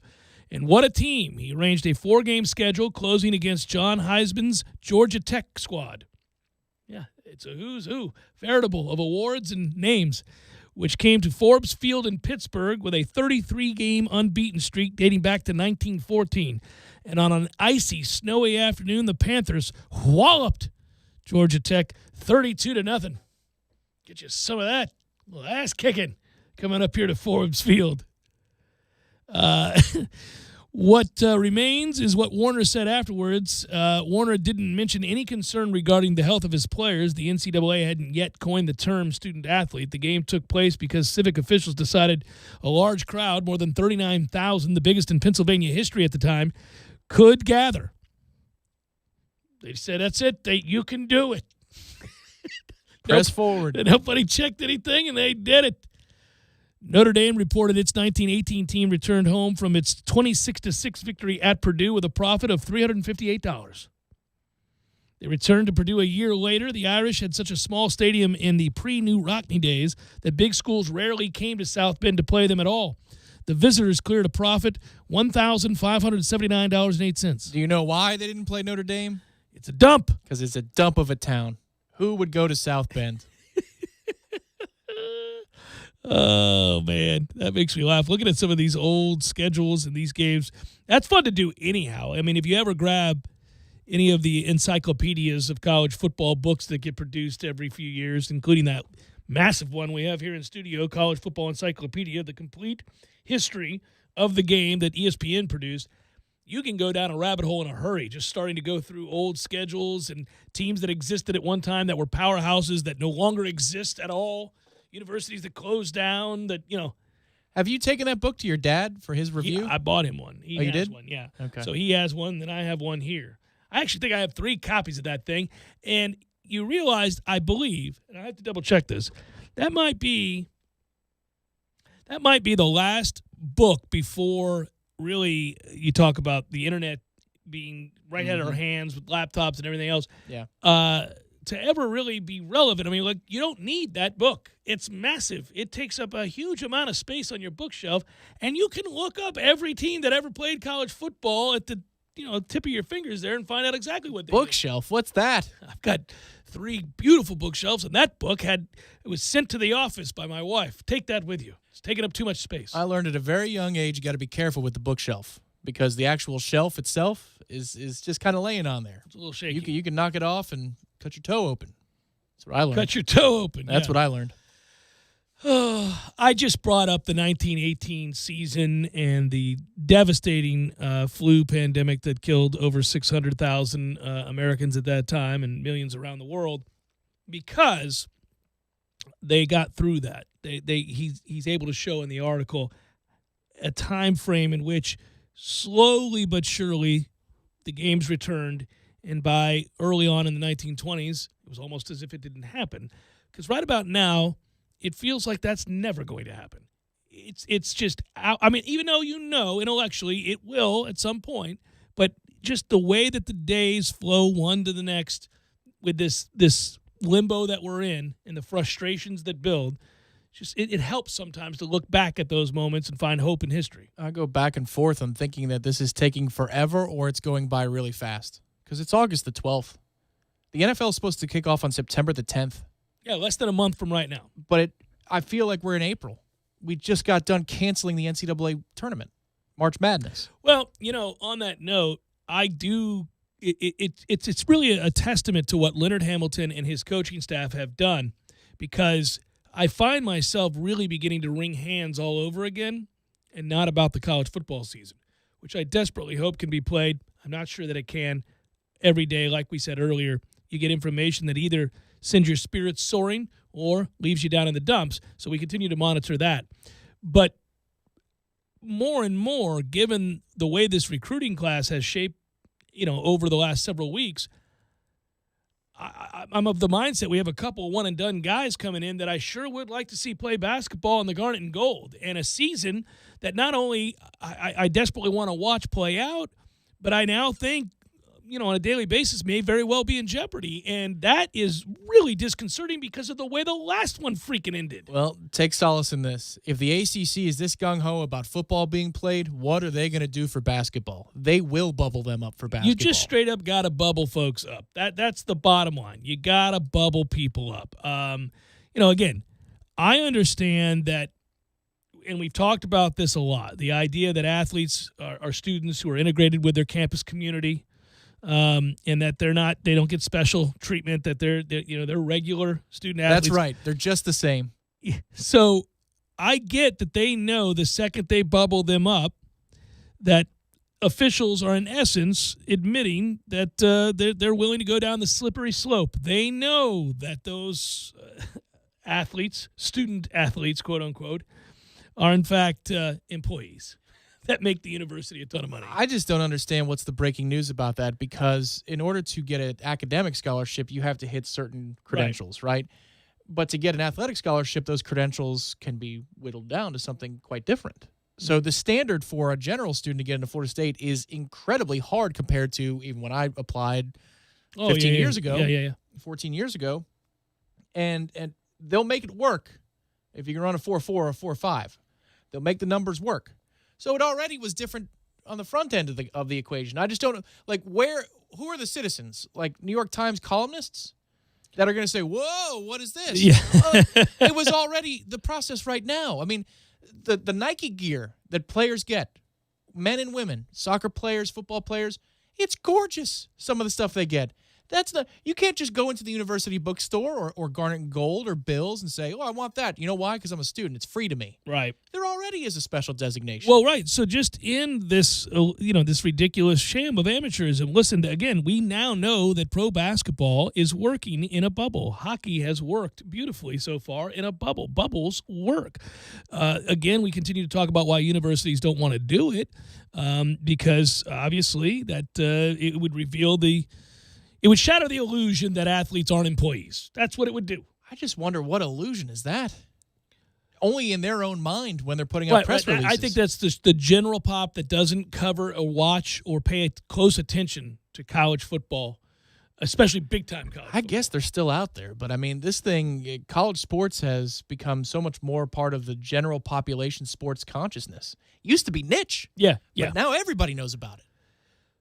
Well, and I think from what I read, they have formed, in essence, quasi-bubbles. This has kind of happened. You know, the NCAA, a long time ago, banned, student-athlete housing, right, where it could all, or student-athlete dorms, right? And so You had to mix in a certain you had part to of mix the it. enrollment. Yeah. I remember Burt Reynolds, Hall. But, I mean, the NCAA could do away with that for this year and say, you're all housed in this whatever dorm, and you can't, nobody else can get in. Preach, brother. That's what I'm saying. Why isn't that already been something that's been discussed, and why wouldn't that be something long-term you'd be looking at to get into the spring semester? Because there's more than just one sport here.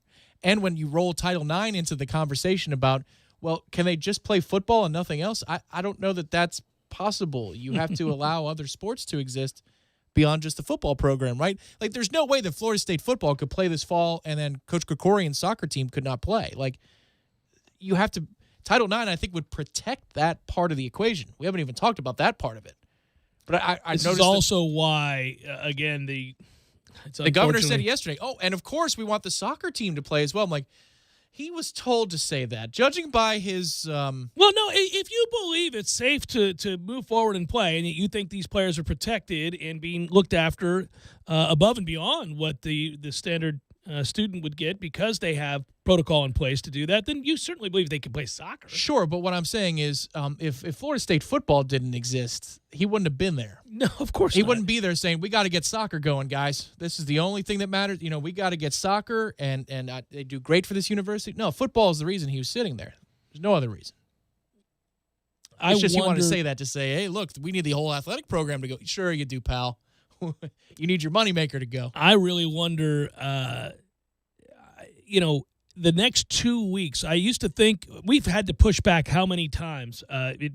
Originally, the date was July 1st, right? Originally, the whole thing was we're going to really know something on July 1st. Well, then we didn't, and we just pushed it back. And we continued to push it back. And now here we sit in August, and we're, again, pushing it back, although we are practicing. It's August the 12th.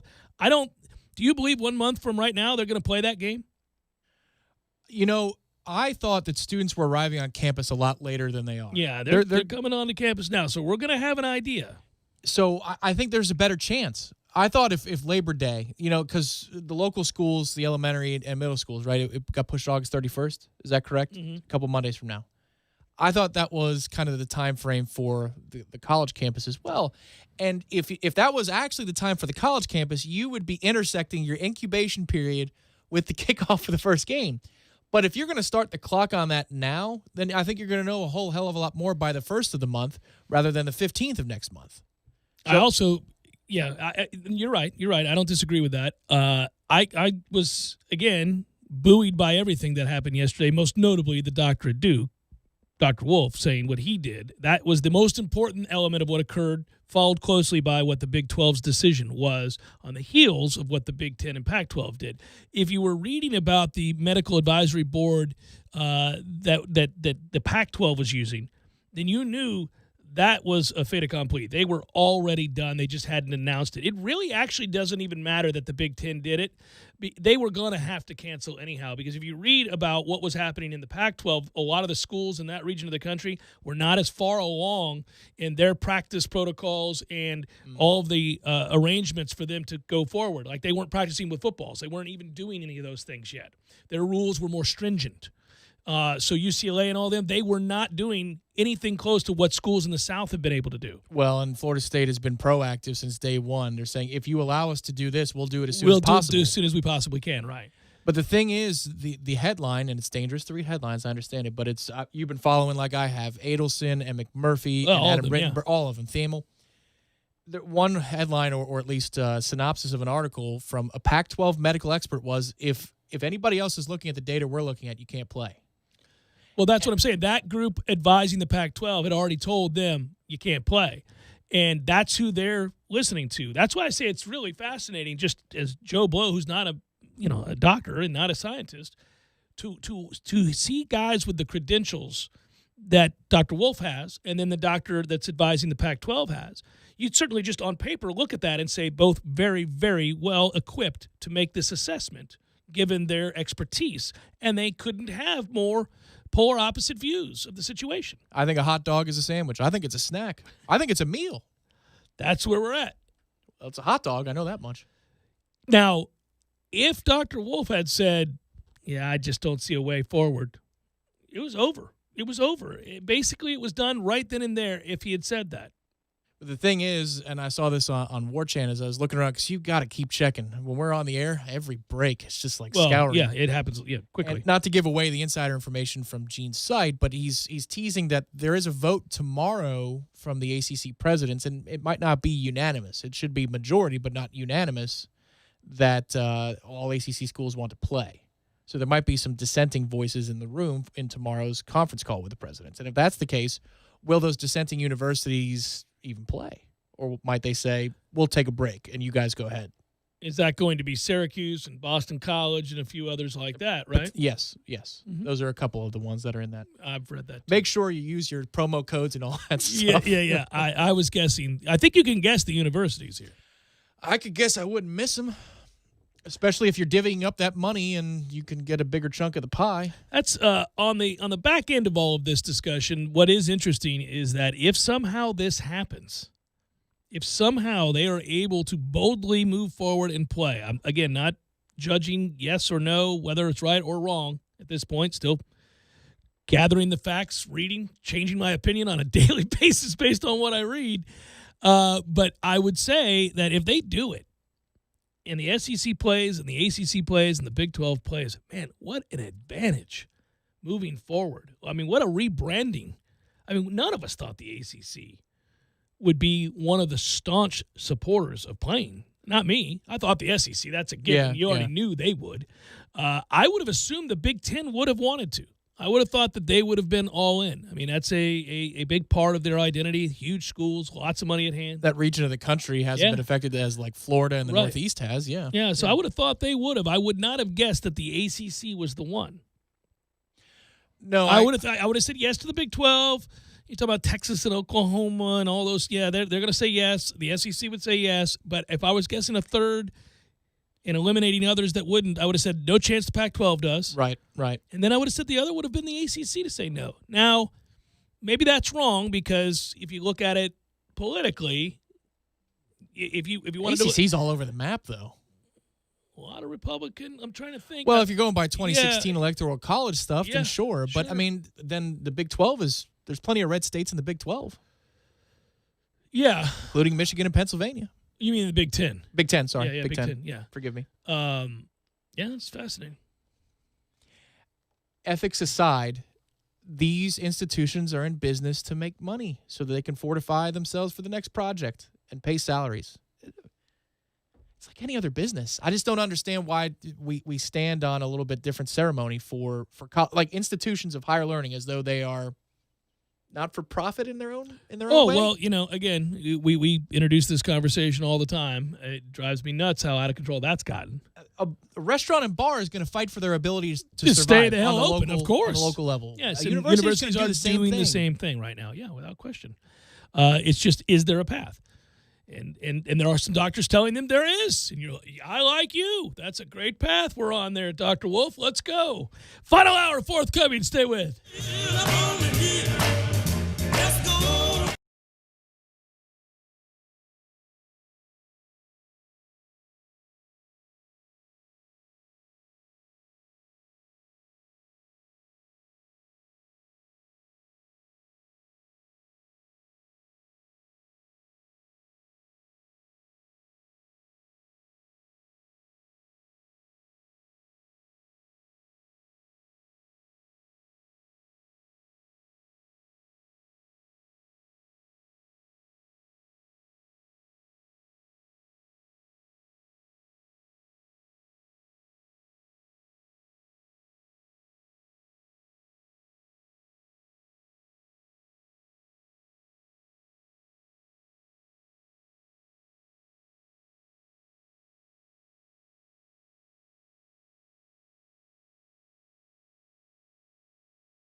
Final hour of the Jeff Cameron Show. Thanks for tuning to it. I'm Jeff. That's Tom. We're online at ESPNTallahassee.com. That's where you go to listen live via the streaming free. Always don't miss anything. If you do miss something, go back, get caught up at your leisure.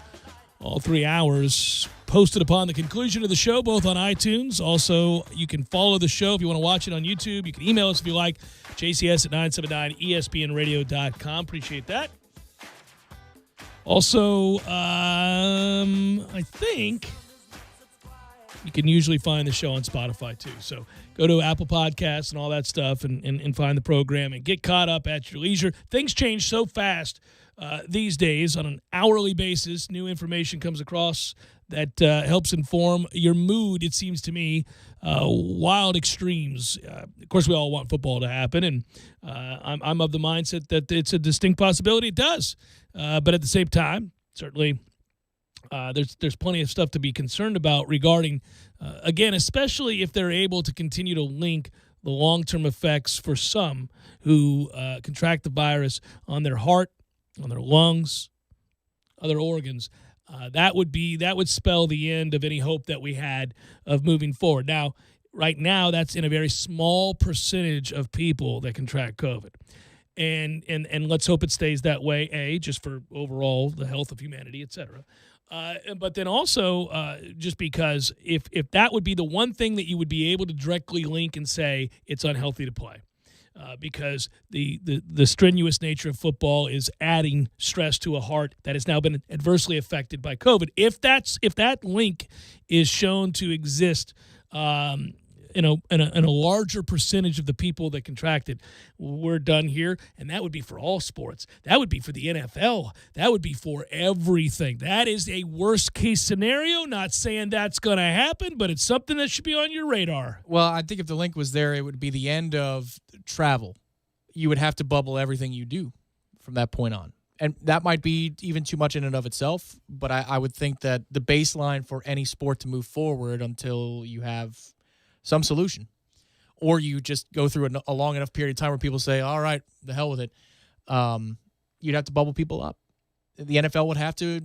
I still think the NFL ought to be looking at that anyhow, because obviously they want to play. They've got the money to play. They've got the billions of dollars to do it safely. They've got the example that it works. The NHL and obviously the NBA are showing that it works. Do it. NHL's up to 11,000 tests consecutively without an issue. Knock on wood. Hey, wasn't it great to get lost in sports yesterday? Get lost without all that other stuff weighing you down. Like watching, if you guys tuned in last night to the NHL playoffs, or actually yesterday afternoon at 3 o'clock, and then stayed on board past 8 o'clock at night. It was 6 hours plus. Yeah. I mean, if you did that, you were reminded of some of the things you absolutely love about competition and about the intensity of sport, and guys just beating the hell out of each other for 6 hours.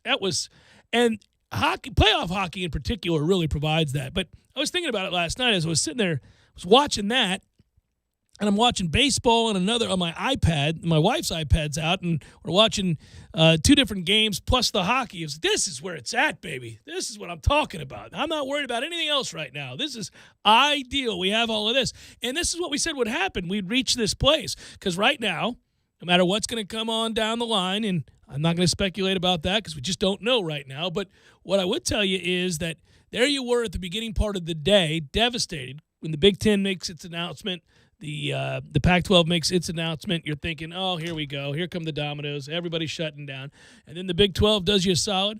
Then the ACC and the SEC does you a solid, at least just in terms of hoping like hell that we see some football. Or holding a press conference with the governor saying, hey, to anybody on the fence, any of you guys out there, come on down. It's easy living here.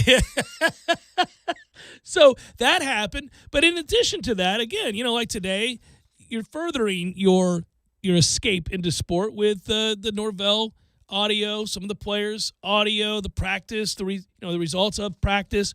I don't know. Maybe I'm lying to myself, but I thoroughly love getting into the sport itself again. And I'm talking about whether it's analyzing Florida State football practices from afar. We can't watch them, unfortunately, but you can certainly detect some things by hearing the players and coaches talk afterwards, and that's all you got to do right now to be able to vet the sport. But you're doing that at the same time that you're watching playoff hockey throughout the course of the day. It's on all damn day.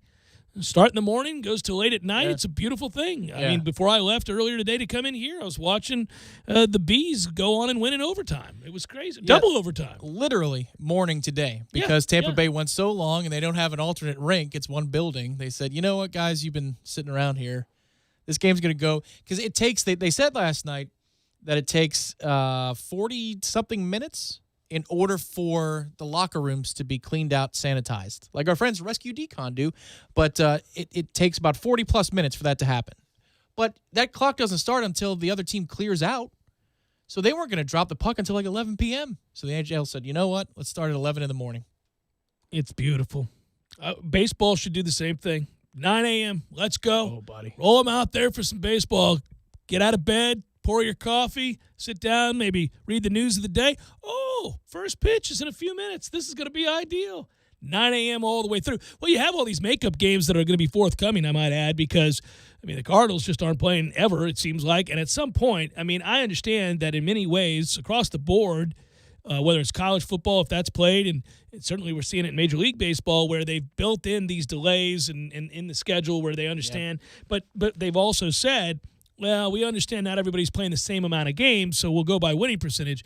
But it becomes farcical. Like if the Cardinals only play 15 games, you can't go by winning percentage. They got to play some damn games. What are they, 2-3 right now? Play some games. I'm not kidding. I think that's what they are. It's ridiculous. Let's go. Are they really? I think so. Let me double check on that, but I think it's like they're not playing. Here's the thing, and I don't think this is going to be a permanent rule in MLB because this would take away the ability to do a day-night double admission doubleheader. You have to have two separate tickets and pay full price for two separate tickets. The Cardinals are 2-3. They've played 5 freaking games. It's August 12th. They're 2-3. Okay, go ahead. We're entering week 4 of the season Well, next week. let me just tell you real quick, just because I want you to finish your point, but look, 11-6, 10-6, 11-7, 10-8, 12-6, 7-4. Poor Marlins have only played 11, but still it's 11. 11-8. Your Mets have played 18 times. The Cubs have played 14. My Pirates have played 16, sadly. The Rockies have played 17 times. Padres, Dodgers, 18 times. And then there's the Cardinals at 2-3. Get the hell out of here with that nonsense. I just I like the idea of 2 7-inning doubleheaders in a day. I do too. 2 7-inning games in a doubleheader a day. I think that's cool. And the Braves played one. We actually carried it on Sunday. Yes, we did. But I just think that's really cool. And I know it's sacrilege to the game for stat purposes that they don't go 9 innings for specialization purposes out of the bullpen. But I hope that we have more single admission doubleheaders coming out of this thing and we get back to some sort of normal schedule. It's way cooler than doing the 12-8 split. I think it's just kind of ridiculous. By the way, I should note it. The Big 12 announced revised football schedule after moving forward with the season. Of course, that you guys knew this, but I never went back through and talked about it in depthly. They're gonna try to play and crown a champion in the middle of December. I was asked yesterday whether or not I thought, for example, that we would have a national championship or a national champion, and I do find that very difficult. Given that the schedules are what they are within the conference, I mean, who's deciding who goes to play for this thing? It's just got to be the eye test only. 100%. And there was a release, I think it was Friday of last week, that said the final college football playoff ranking. There is a committee, and the committee's going to proceed. December 20th or 21st is when that ranking would be released to offer some time for college championship games, conference championship games, to get moved back. I don't know. I think the conference championship banner matters more this year than it's mattered in a long time in football. I wouldn't even try. That's a sham. I would not try to crown a college football national champion. You really can't. If the Big 12's just playing the Big 12 and the ACC's just playing the ACC, and the SEC's just playing the SEC, outside of like Samford or whatever. Yeah, I mean, we're going way back now. No. Just you're your champions of your league. That's a big damn deal. Celebrate it. Whatever. Move forward from there. That's one of the unique and special things about our basketball season that ended prematurely is that our final game, I mean, yeah, we did take warm-ups out in Greensboro, but our final game, we were celebrating on ladders and cutting down a net. It was the only thing, in the solace that I take in the moment, the only thing that absolutely registered and rang true about how things ended was that we got that moment. We got that moment. Now, we got screwed out of proving it in the NCAA tournament or the ACC tournament, but we did win what I think is more value, the regular season title, more valuable than the ACC tournament, not more valuable than a national championship. But we did win the conference and did have the best record in the ACC and did earn it and did cut those nets down and did unfurl the banner there. That was a big to-do. That was a great moment, if only to celebrate amongst the fans that sold that place out and have created a real basketball atmosphere, and to see the smiles on those faces and to see Coach Ham allow himself to embrace it, allow himself to be a part of it, and to climb that ladder and to cut those nets down, especially for a guy who aspires to something greater. I'm so glad he let himself do that, and he let us all in on the party, because if we hadn't gotten that, think how angry you'd be. I've been able to kind of move on. Yeah. It's not ideal. We had Coach Ham on last week, and we talked about this, and he said, look, it's disappointing, but you got to move on. There are going to be more important things, and all you can do is control what you can control. Yeah, the season ended with an ellipses, not a period, but at least we got some punctuation of some kind. And the last time I ever saw a team celebrate like a championship of any kind, I guess maybe the baseball club, going out for super regionals into Omaha, but that was huge. But that was at LSU. But I mean, like the Lightning winning in their home arena, a championship. Right. That was the closest I've ever felt to that, because they embraced it. It mattered. Like, they had to care. They had to care on the court. Leonard had to care in order for that to fly, and the players had to, but they all bought into it. Well, they could have been cold about it and said, unfinished business, guys. No. They know. We had never won the ACC's regular season title. That's it. You could even say these days, well, it's kind of fictitious. It's not, it's not the tournament title. No, man. We all know the deal. That's a harder task. That is much more difficult. You're enduring injuries and travel and short rest and home and away and the whole deal. The sneaky good part of that game, too, was it wasn't scheduled against the Louisville. So we knew we were going to win that game. So you could enjoy it for a couple hours. I mean, It wasn't even Pitt. It was BC. You're going to win that ball game. Yeah, you're going to win that game. Although we did kind of make it interesting for a long time. Okay, let's get moving here. Let's get to the ass kicking. But it got to a part where you could have the exits and the substitutions and all that stuff, it was great. It was a coronation. Oh, yeah, it was a coronation. And anytime you get it's a building crescendo that you can feel in the audience. And as we talk about this, I sit around going, man, we better get that again. We better have the opportunity anyhow to do that again, especially because this team is loaded.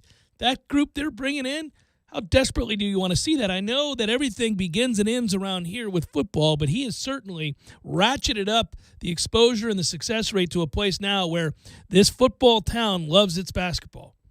They really do. We're finally there. That's happened, and it could be continued. You can further solidify your place as an elite basketball program, one that's in contention for a Final Four appearance, if not a national championship, and certainly in contention annually to win the ACC. Just saying that out loud, you think, oh, man, I'm going to have to retract that. No. That's where they're at currently.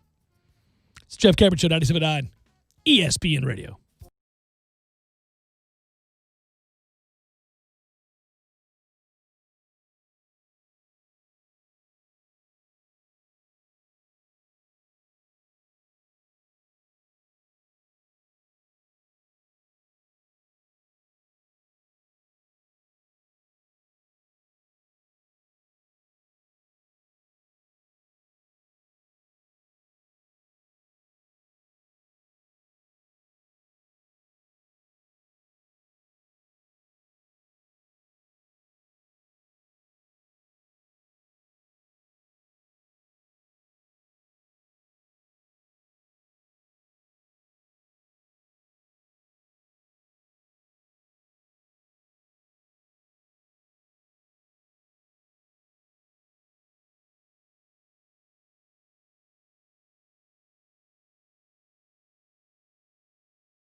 I'm going to go short here so we can talk at length about what's coming up on Front Row Knowles at the end of the show.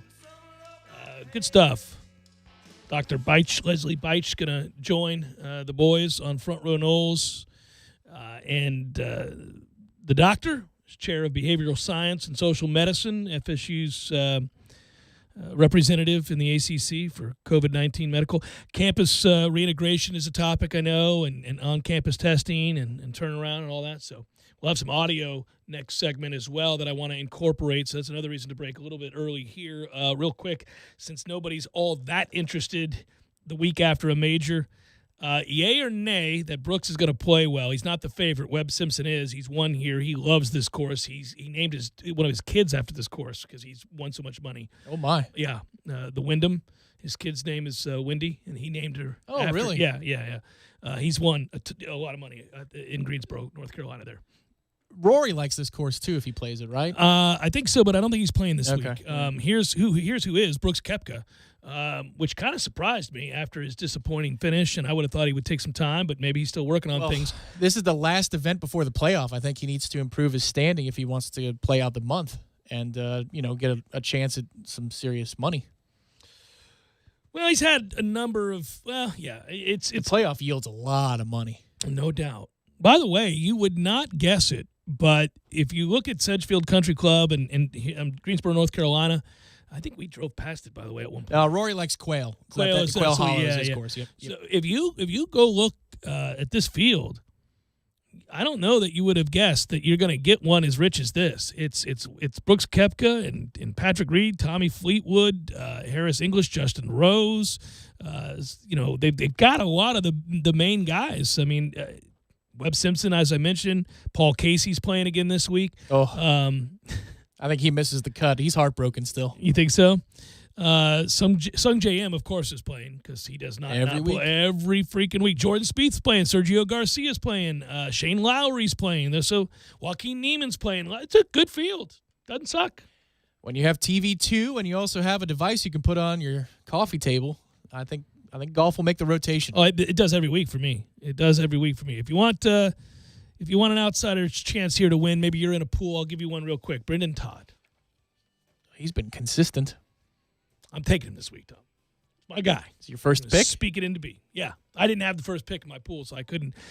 Somebody took, I think, Tommy Fleetwood. Somebody else took Webb Simpson. So you went with Todd. Over Brooks. I mean, that's fair. I just don't see the consistency. All right, so now, long form next. We'll come back, more football stuff, plus Dr. Leslie Beich, you'll hear a clip from, who's going to be on Front Row Knowles later. It's the Jeff Cameron Show, 97.9 ESPN Radio.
As we get set to wrap it up, really good Front Row Noles. They're all good. I like the show Front Row Noles, and I listen on my way home every Wednesday. And I make my way back to the house to prep for Beyond the Tips tonight at 9 o'clock. Sirius XM PGA Tour Channel 92, if you want to listen tonight with me and Trey Jones, golf coach of Florida State. That said, end of plug. Back to the plug I was going to do, which is for Front Row Noles. Dr. Leslie Beich joining them on Front Row Noles. First of all, he's FSU's representative in the ACC COVID-19 medical group. He's the chair of behavioral science and social medicine at FSU, and he's going to talk with those guys about campus reintegration, on-campus testing, and turnaround of those tests. We got audio, and we'll play that clip for you now. Got to hear all 20 minutes of it, and it gets in so much depth about all the things that are the normal for the ACC, for Florida State, for talking about COVID-19. It's highly interesting stuff. It'll be the second segment of their show. There are a lot of balls being juggled right now by a lot of universities and people in positions of power, and certainly football coaches, players, but obviously medical experts, and just so much to take into account if you're attempting to press forward. And certainly we've seen that Florida State wants to play. I mean, there's that, I don't like to, and I'm going to play the clip here in a second. I don't certainly like to speak on behalf of other programs we don't cover on a daily basis, right? I can't know the inner workings of those places other than putting out feelers and getting calls from people who do. And we know enough people in the ACC throughout the footprint that cover the other schools to get at least glean some understanding of where they're at. But I can say unquestionably, and we all can based on what you witnessed yesterday and what you continue to see today, Florida State, not speaking for anybody else in the ACC, Florida State University is really, really in favor of playing football. There is no question about that. That is not up in the air. There's no, hey, we're not sure. Nope, they want desperately to play football. Yeah, I think if you're doing power rankings of people who are willing to go on the record, Florida State would be number one, and yes, then Nebraska would be number two. Yeah, Nebraska is certainly front and center, banging the drum to play. Now, they've been outvoted, and they really don't have much of an avenue by which to play. Like, clearly Scott Frost was empowered to go for it. The president of the university empowered him, sure. But they didn't take it to the level where they had the governor sit with the president, sit with the athletic director, sit with the head football coach and a couple of players saying in consensus, kick it off. Yeah, there's no doubt. So Florida State wants to play, and you're going to need to have all of the facts if you're going to do so. There is risk involved in this. I hear so many people say, no, there's not. Oh, yes, there is. There's a lot to consider. Anyhow, Dr. Leslie Beich, this is what's coming up on Front Row Noles. You'll get much more of this interview, obviously. You get 20 minutes worth of it. But here's a little clip for you, a few minutes of what you're going to hear next on Front Row Noles after this show concludes. How much has the conversation been about, well, football players in isolation or student athletes in isolation is one thing, but once the student population comes back, then what does it look like? That question comes up every time we huddle, honestly. And, so it's also interesting. The medical students have been some of them have been on campus and actively, in our building all summer, not huge amounts. Our PA students in particular have been on campus for probably 6 or 7 weeks. And, we've taken a lot of different steps to make sure that process goes well and safely. And, so that's a little bit of a test case for what it's going to be like. When they did come on campus, they self-quarantined for a period of time before they then came to our buildings on campus. And, our football players did that. We're trying to do it, as you know, FSU's trying to get students to be tested, to, come to campus with at least knowing what their COVID-19 status is. But they're coming from all over the planet, mostly from Florida, of course, but from a lot of different places. So, it's going to be an interesting few weeks when we get back underway. Doctor, you familiar with any other of the ACC schools as it relates to the football testing that has their lab right on campus, or is what FSU has been able to set up a little bit unique compared to the other schools? Well, it is both unique and because of how we've done it. But Many of the schools in the ACC have a medical industrial complex on their campus. And as you know, we have a College of Medicine. I'm a faculty member there, but we don't own a hospital and huge hospital labs. Several of the schools, since we're talking about Dr. Wolf, Duke is that medical industrial complex. They can do that. UNC, Wake Forest, several of the other schools, Pittsburgh, they're on a campus with major medical facilities. So we are able to do that, but it's not through our hospitals. It's through, Vice President Ostrander's, innovative approach to opening up a really terrific facility. What about turnaround time on the testing? Because Gary Ostrander, the VP for research at FSU, he's mentioned less than 24 hours and even much shorter than that. How does that compare to what they're doing at Duke or able to do at places that do have a teaching facility in the more traditional College of Medicine? So that's been one of the things that we have discussed, and it's in our guidelines, and that is the testing has to be available within 24 hours. So that's going to be an important component in this. And quite frankly, if you look across the country, that's one of the critical sort of litmus tests that the United States largely has not been successful. It's important how many tests you do, but if you're not able to turn those test results around quickly, then the value is much diminished. And, Dr. Ostrander, Vice President Ostrander, certainly understood that very early on in discussions he's had with lots of folks. And that's the way our system's, organized. It may be as little as 4 to 8 hours, which is what he's shooting for, which is amazing. And these other facilities, our other ACC schools are going to have that 24-hour turnaround.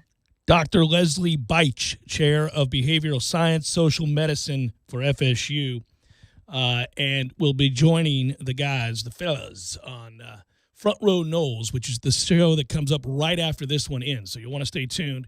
It's every Wednesday at 6 o'clock, and it's a good show. And I'm really interested to hear the rest of that conversation, that interview. A lot of insight can be gleaned there. I want to go back to how important it is that these universities put into place the medical protocols that allow them to proceed in a way that they believe to be safe, and that is safe, because ultimately I come back to something that I've said is a real risk here that is being weighed while they attempt to play football, and that is the litigation, the pending litigation that you open yourself up to if, in fact, you proceed. Partly because of what they're beginning to learn. In some cases, a small percentage of cases, myocarditis is a very real possibility for those that contract the COVID-19 virus. And if that happens, and then you ask those players to exert themselves in a way that the general student body does not on a daily basis, i.e. going to play football, running hard, slamming into one another, lifting weights, and doing the things that we ask our players to do, and that person dies or has a heart attack, you're going to get sued. And, this is something that unless you can prove without question that they're safer because they're being tested on a daily basis and monitored on a daily basis, and the medical protocol allows them to be monitored in a way that they wouldn't be if they were out in just the general student population and not playing football. And therefore, if in fact they have a condition like that in which the heart is adversely affected, they can get pulled out of exercise, pulled out of off the field, and protected until such time that they are deemed healthy again to participate. That's going to be very, very important. Yeah, I think there's a lot of layers to it, especially when you consider previous instances of players' families suing, universities. Yes. for players dying from, say, heat stroke, and the neglect on the part of the coaching staff or the training staff or the protocols being in place. Yes. My question would be, well, first of all, a university doesn't want to take it to the press as much as possible if something like that happens. Of course, it's already noteworthy if it's a headline that somebody died on a practice field. But to drag it out over long periods of time, it's like any other form of civil action. If you can settle it, you settle it. But Right. that still comes at a pretty penny to the university. Well, and if there are a multitude of cases, by the way, Tom, what would happen is that, let's say Florida State has one case, just one, where the unthinkable, the tragic occurs. But then so does Pitt, Right. and then so does Miami. Well, this is going to be a class action suit. Right. And it isn't unthinkable because we're thinking about it ahead of time here. Right. The difference is in a lot of those cases, I mean, look at Maryland, right? Look at what Maryland just went through. You see neglect when there is an investigation that is independently conducted over those operations. Right. You see instances of cut and dry neglect. In this case, you're operating in the dark and you have protocols that you've built in order to be as proactive as possible. So when it comes to the litigation side of things, the university, I would assume, more than just grandstanding with the governor sitting next to him at a table, is being very transparent about how the protocols are being built, about the gray area of what they don't know, and then saying, here's your option. Here is your choice. You can opt out at no penalty to you. Your scholarship will be honored, so you can complete your 4-year degree, or you can participate and play the sport. It gets dicey. And I know that a lot of this sounds dirty, but this is the business, and you're talking about how the business operates. It felt dirty for me yesterday to hear the governor asking leading questions to the football players that are sitting on the dais. Well, it's a PR opportunity. Let We know them what's speak going for on there. themselves. Yeah, we know what's going on there. But you understand why they're there. They're not there because it's a nonprofit organization and people aren't making any money off of it. That's the biggest part, is that these are not professional athletes. So what are they weighing? Like the professional player that's represented, that gets paid millions of dollars to play, can opt in and say, I understand what's at risk. I'm doing so because my reward is to make $4.2 million this year. The college athlete is not, and the university's making that money, and the coaches are making that money, and everybody else is making millions of dollars, and that kid is honoring a scholarship. He's getting a free education, but we roll our eyes at that anyhow.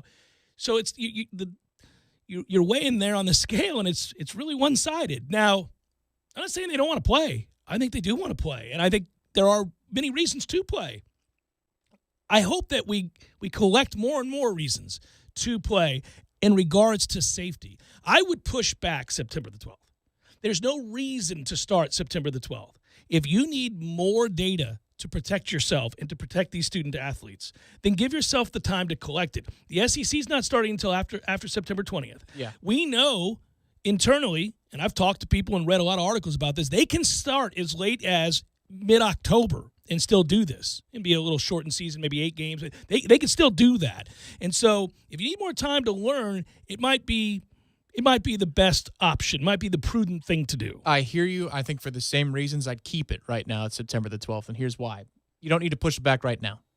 If you have that cushion, use every bit of the cushion that you can. Because, okay, if kids fact, if they're appearing on campus and they're starting to move in and College Town's going to get full in the next week or two, right, and to start classes 10 days from now or so, you're going to have evidence by Labor Day of what you're looking at.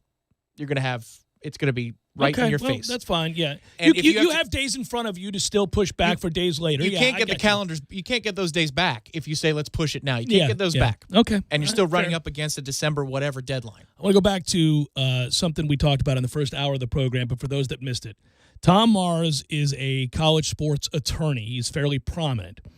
And he had a view on what the SEC, the ACC, and the Big 12 are attempting to do. And it was foreboding, but not in a threatening manner. He's just talking about the realities of the situation. Quote, whatever conferences decide to play football this fall will be taking a ridiculously high risk they may soon regret. I know and have talked with some of the best plaintiff lawyers in the country this week, and they're praying the SEC, Big 12, and or the ACC are greedy enough to stay the course. If things go sideways, the plaintiff's bar will immediately get their hands on the internal financial analysis of the schools, the FOIA layup, get the conference financials through the discovery process, and then just stand in front of the jurors and point to the conferences that decided not to risk the health of their student athletes. Good Lord, I'd hate to be the lawyers defending for those cases. Quote, unquote. Right, because you're not putting it before a judge as a matter of course in law. You're putting it before a jury that can be swayed one way or the other to award lots of money to make a statement, as they did in tobacco lawsuits, absurd amounts of money to send a message, kind of a thing. Yeah, and he goes on to say there's more quotes in that story, but he also said, as for the attorneys that would line up to represent the plaintiffs, that these are lawyers who've already slain bigger dragons, as you're noting, than the SEC. They can afford to finance the most expensive litigation on the planet. Some would look at them as the legal equivalent of the Death Star. That's what presidents are having to factor in. Like they recognize that, okay, even if we do all of these things, is this still a distinct possibility? And is my legacy going to be that I opened us up to that kind of litigation that sees us sued into the Stone Age? Right, and that's the risk of Thrasher saying unequivocally on the podium yesterday or at his table in the practice facility that we can do this safely. I'm like, okay, you want to speak definitively? Safe as possible probably would have been better language than we can do it. And to be sure, I hope we can. And if you can show, if you've got medical experts, if you've got the best in the business, if you've got a Dr. Wolf, or you've got people coming out and saying they're not at any more risk than anybody else, and we think this can be done safely, good. More of those people saying those things, experts in the field telling universities and athletic departments that they believe it to be safe, well, the better off you are, obviously, if this does get into illegal entanglement. But you better have something close to a consensus on that. And right now, I don't know that we do. The PR firm would always delve into these types of issues, too, of opening yourself up for liability. Is it their expertise area at the JCS PR firm? No, but you understand what language can put you in danger and what wouldn't. And these are actions that could put you in danger. But also, just as a check and balance, because I think Greenberg did a great job of this on Get Up yesterday, and it's been good television this week. Yes, Get Up it has has done a fantastic job of getting panelists on there to talk about the reality of the Power 5 conferences and get you as much news as possible. But he says, I go back and forth on it. I do too, because at some point we're treating these kids aren't minors. These aren't high school students. These are people who are 18 to 23 years old, and they can make a choice, right? I understand that the nature of amateur versus pro is at the crux of what you're talking about. But these are still adults. And the university, this isn't like the concussion thing where the NFL is willfully not telling you all that they know. If the medical advisory board with Dr. Beich and Dr. Wolf and others is saying, this is what we know, there really isn't much of a difference as far as we can tell between normal life and college football life in terms of the risk to your potential long-term health. They're telling you everything that they know. They're not withholding information. I think that would be a fundamental difference between, say, concussion lawsuits and somebody not making it through college football season because of COVID-19 transmission. Yeah. I go back and forth, too, because on the one hand, you and I are very much believers in the science, and certainly those in the medical field that have dedicated their lives to forge an expertise and enlighten those of us who are not as to the best practices moving forward. That's important. I listen to those people, not dumbasses who just desperately want to watch college football. We're all those dumbasses that want to watch college football. So are those doctors who want to watch college football. But the difference is they're experts. They've studied this. They continue to study this. They understand what they're looking at. Now, they don't have all the answers. Doctors don't have all the answers. We know that. And that's where there's such great uncertainty, is that we're learning more all the time. And so on the one hand, at this date, they might say, we think it's safe to play. But if we learn something new a week from now or 2 weeks from now, that informs you, and perhaps you make a different decision. So it's a fluid situation. And so I'm not as apt to say, well, look, it's just as safe as anything else. Go back and play. You can't be that flippant. We're learning more all the time. It might work out. It might. I'm rooting for that to be the case. But, boy, I sure do want to hear from more experts, more people who have studied this and have a better grasp of what we're learning as to how it affects the body, the organs, long-term, short-term, you name it. Are athletes more at risk because of the extra stress they put on their body on a daily basis by participating in something as extreme? Now, listen, I played football, love football. It's a great thing. It builds character. It forges any number of great habits throughout your life. That's not what I'm saying. I'm not trying to be soft.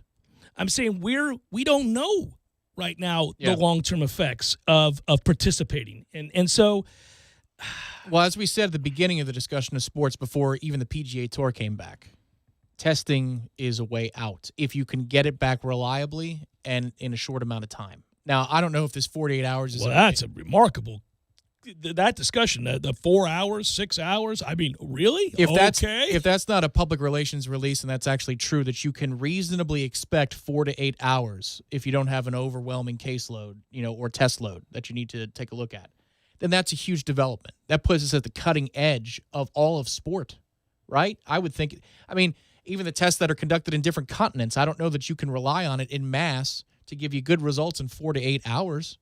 That would be a huge development in the field, and I hope it is incredible. true. Yeah, let's hope that happens. But I also think that, I know this is a business, and anybody who owns a business in any other walk of life around town, they understand that there are going to be certain risks in order to conduct the business, be it a restaurant, be it an air conditioning service, be it anything. There are going to be extra risks assumed if you have to go into somebody's house to redo flooring or to take care of either cable, whatever it is. But you got to continue. Just name on. the two that happened at the Cameron Well, household. I did. I'm looking at you. That's why. But then I had AC repair, so I mentioned that earlier. Like that guy who came in, the tech, there's a greater risk than there was a year ago at this time to walk into somebody. I mean, you have to think about it differently. But you have to go on. And you have to function in a place where you can make the money, and that's where the university is always going to come from. Bottom line, Yeah, and because it's even if they important to know cancel that, sports, the enrollment are still going to show up on their campuses. There was a player for Ohio State yesterday who said, "You canceled my football, but I just got an email hours later that said there are going to be 40,000 kids on campus, and here's how it's going to be safe."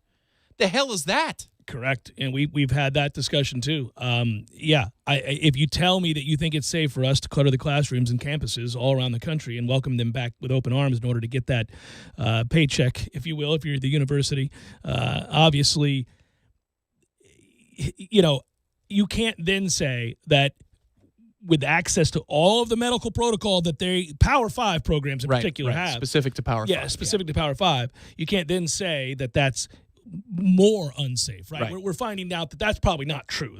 They're probably safer in that situation because of the access to the medical protocol, to the testing, to the doctors on a daily basis. Yeah, you'd have to up the frequency. I think that's one thing where it's really expensive, and I don't know that even some Power 5 schools can confront the cost. Oh no, you're not wrong on this. There are schools really struggling with this, but they're looking at the long-term gain, and so they're willing to. It's sort of almost like debt financing, right? We're going to do this, right? But we're going to get it back on the other end. Well, and that's where the economic part of things, which I love talking about. Yeah. If you expand that playoff moving forward and you say that we can assure that a check is coming in for each conference at per member for X amount dollars more because we're doing an 8-team or a 16-team playoff, here's our financial way out to prove to a lender that, hey, float us some money for the test. We need a line of credit here, guys. But we're going to get it back. Trust me. Probables, cue it up, fire it up. Let's go. It's time for, how you say, with the pitching, probables? Cubs, Indians, Kyle Hendricks, Carlos Carrasco. Marlins, Blue Jays. Marlins got off to a hot start once they started back up. They've since lost 3 straight. Jordan Yamamoto going for the Marlins. The Blue Jays will throw Nate Pearson. Royals, Reds, Brad Keller, Wade Miley. We've got Orioles, Phillies, Wade LeBlanc. Zach Eflin going for the Phillies. Braves, Yankees. All right, good matchup there. By the way, Braves fans will have to enlighten me on this. I should know it, but I don't watch every Braves game. Huskar Noah? Husker Noah? That's their starter? Starter? Matthew, Well- is it Husker Noah? He gave me I don't know if I know. We don't know. No, well, they It's his second start. They designated Folty because they said he was done, and then Boltanovich. Newcomb. They told Newcomb to go to hell. He's been sucking. No, I said it the other night. Snitker's quick to punch guy. I like that, though, man. You don't have time. It's 60 games. You're out here sucking ass. You had a 9 ERA going into that game yesterday. What are we doing? Then you promptly get lit up again. We're done. Get out. I'll find somebody else. That's literally what he did. Masahiro Tanaka going to go for the Yankees. That would have been a hell of a meeting if I had just had the exchange that I had with you, with him, with Sean. I don't have time. You're out here doing what I said you did. That's right. This is not going to get it done. Get out. Nationals, you don't know who you want to start tonight, so you No. You No, because we would bring somebody up and do what Snitker's doing, but we don't have the guys like that. Somebody call up Bartolo Colon and put him through the quarantine period. The Nationals are going to throw Anibal Sanchez. We got the Giants and the Astros tonight. Trevor Cahill, Zach Greinke, Twins, Brewers, Kenta Maeda, Eric Lauer. Rays, Red Sox. Feel like they've played 100 times lately. Blake Snell going for the Rays. Zach Godley going for the Red Sox. We got the Mariners and the Rangers. Tawan Walker and Jordan Lyles, who's not any good.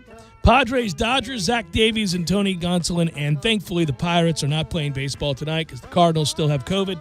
So there we are, stuck. St. Louis just can't get beyond themselves, ruining the league. Pirates don't play tonight. We ought to just get the win. Just give us the win. Cardinals are mucking up the works. Let's move it along. Give us our wins, forfeit their games. COVID forfeits? Oh, man. Screw that team. Get it together, St. Louis. Commissioner Cameron. I'm going to have to bubble just the Cardinals because they can't get it together.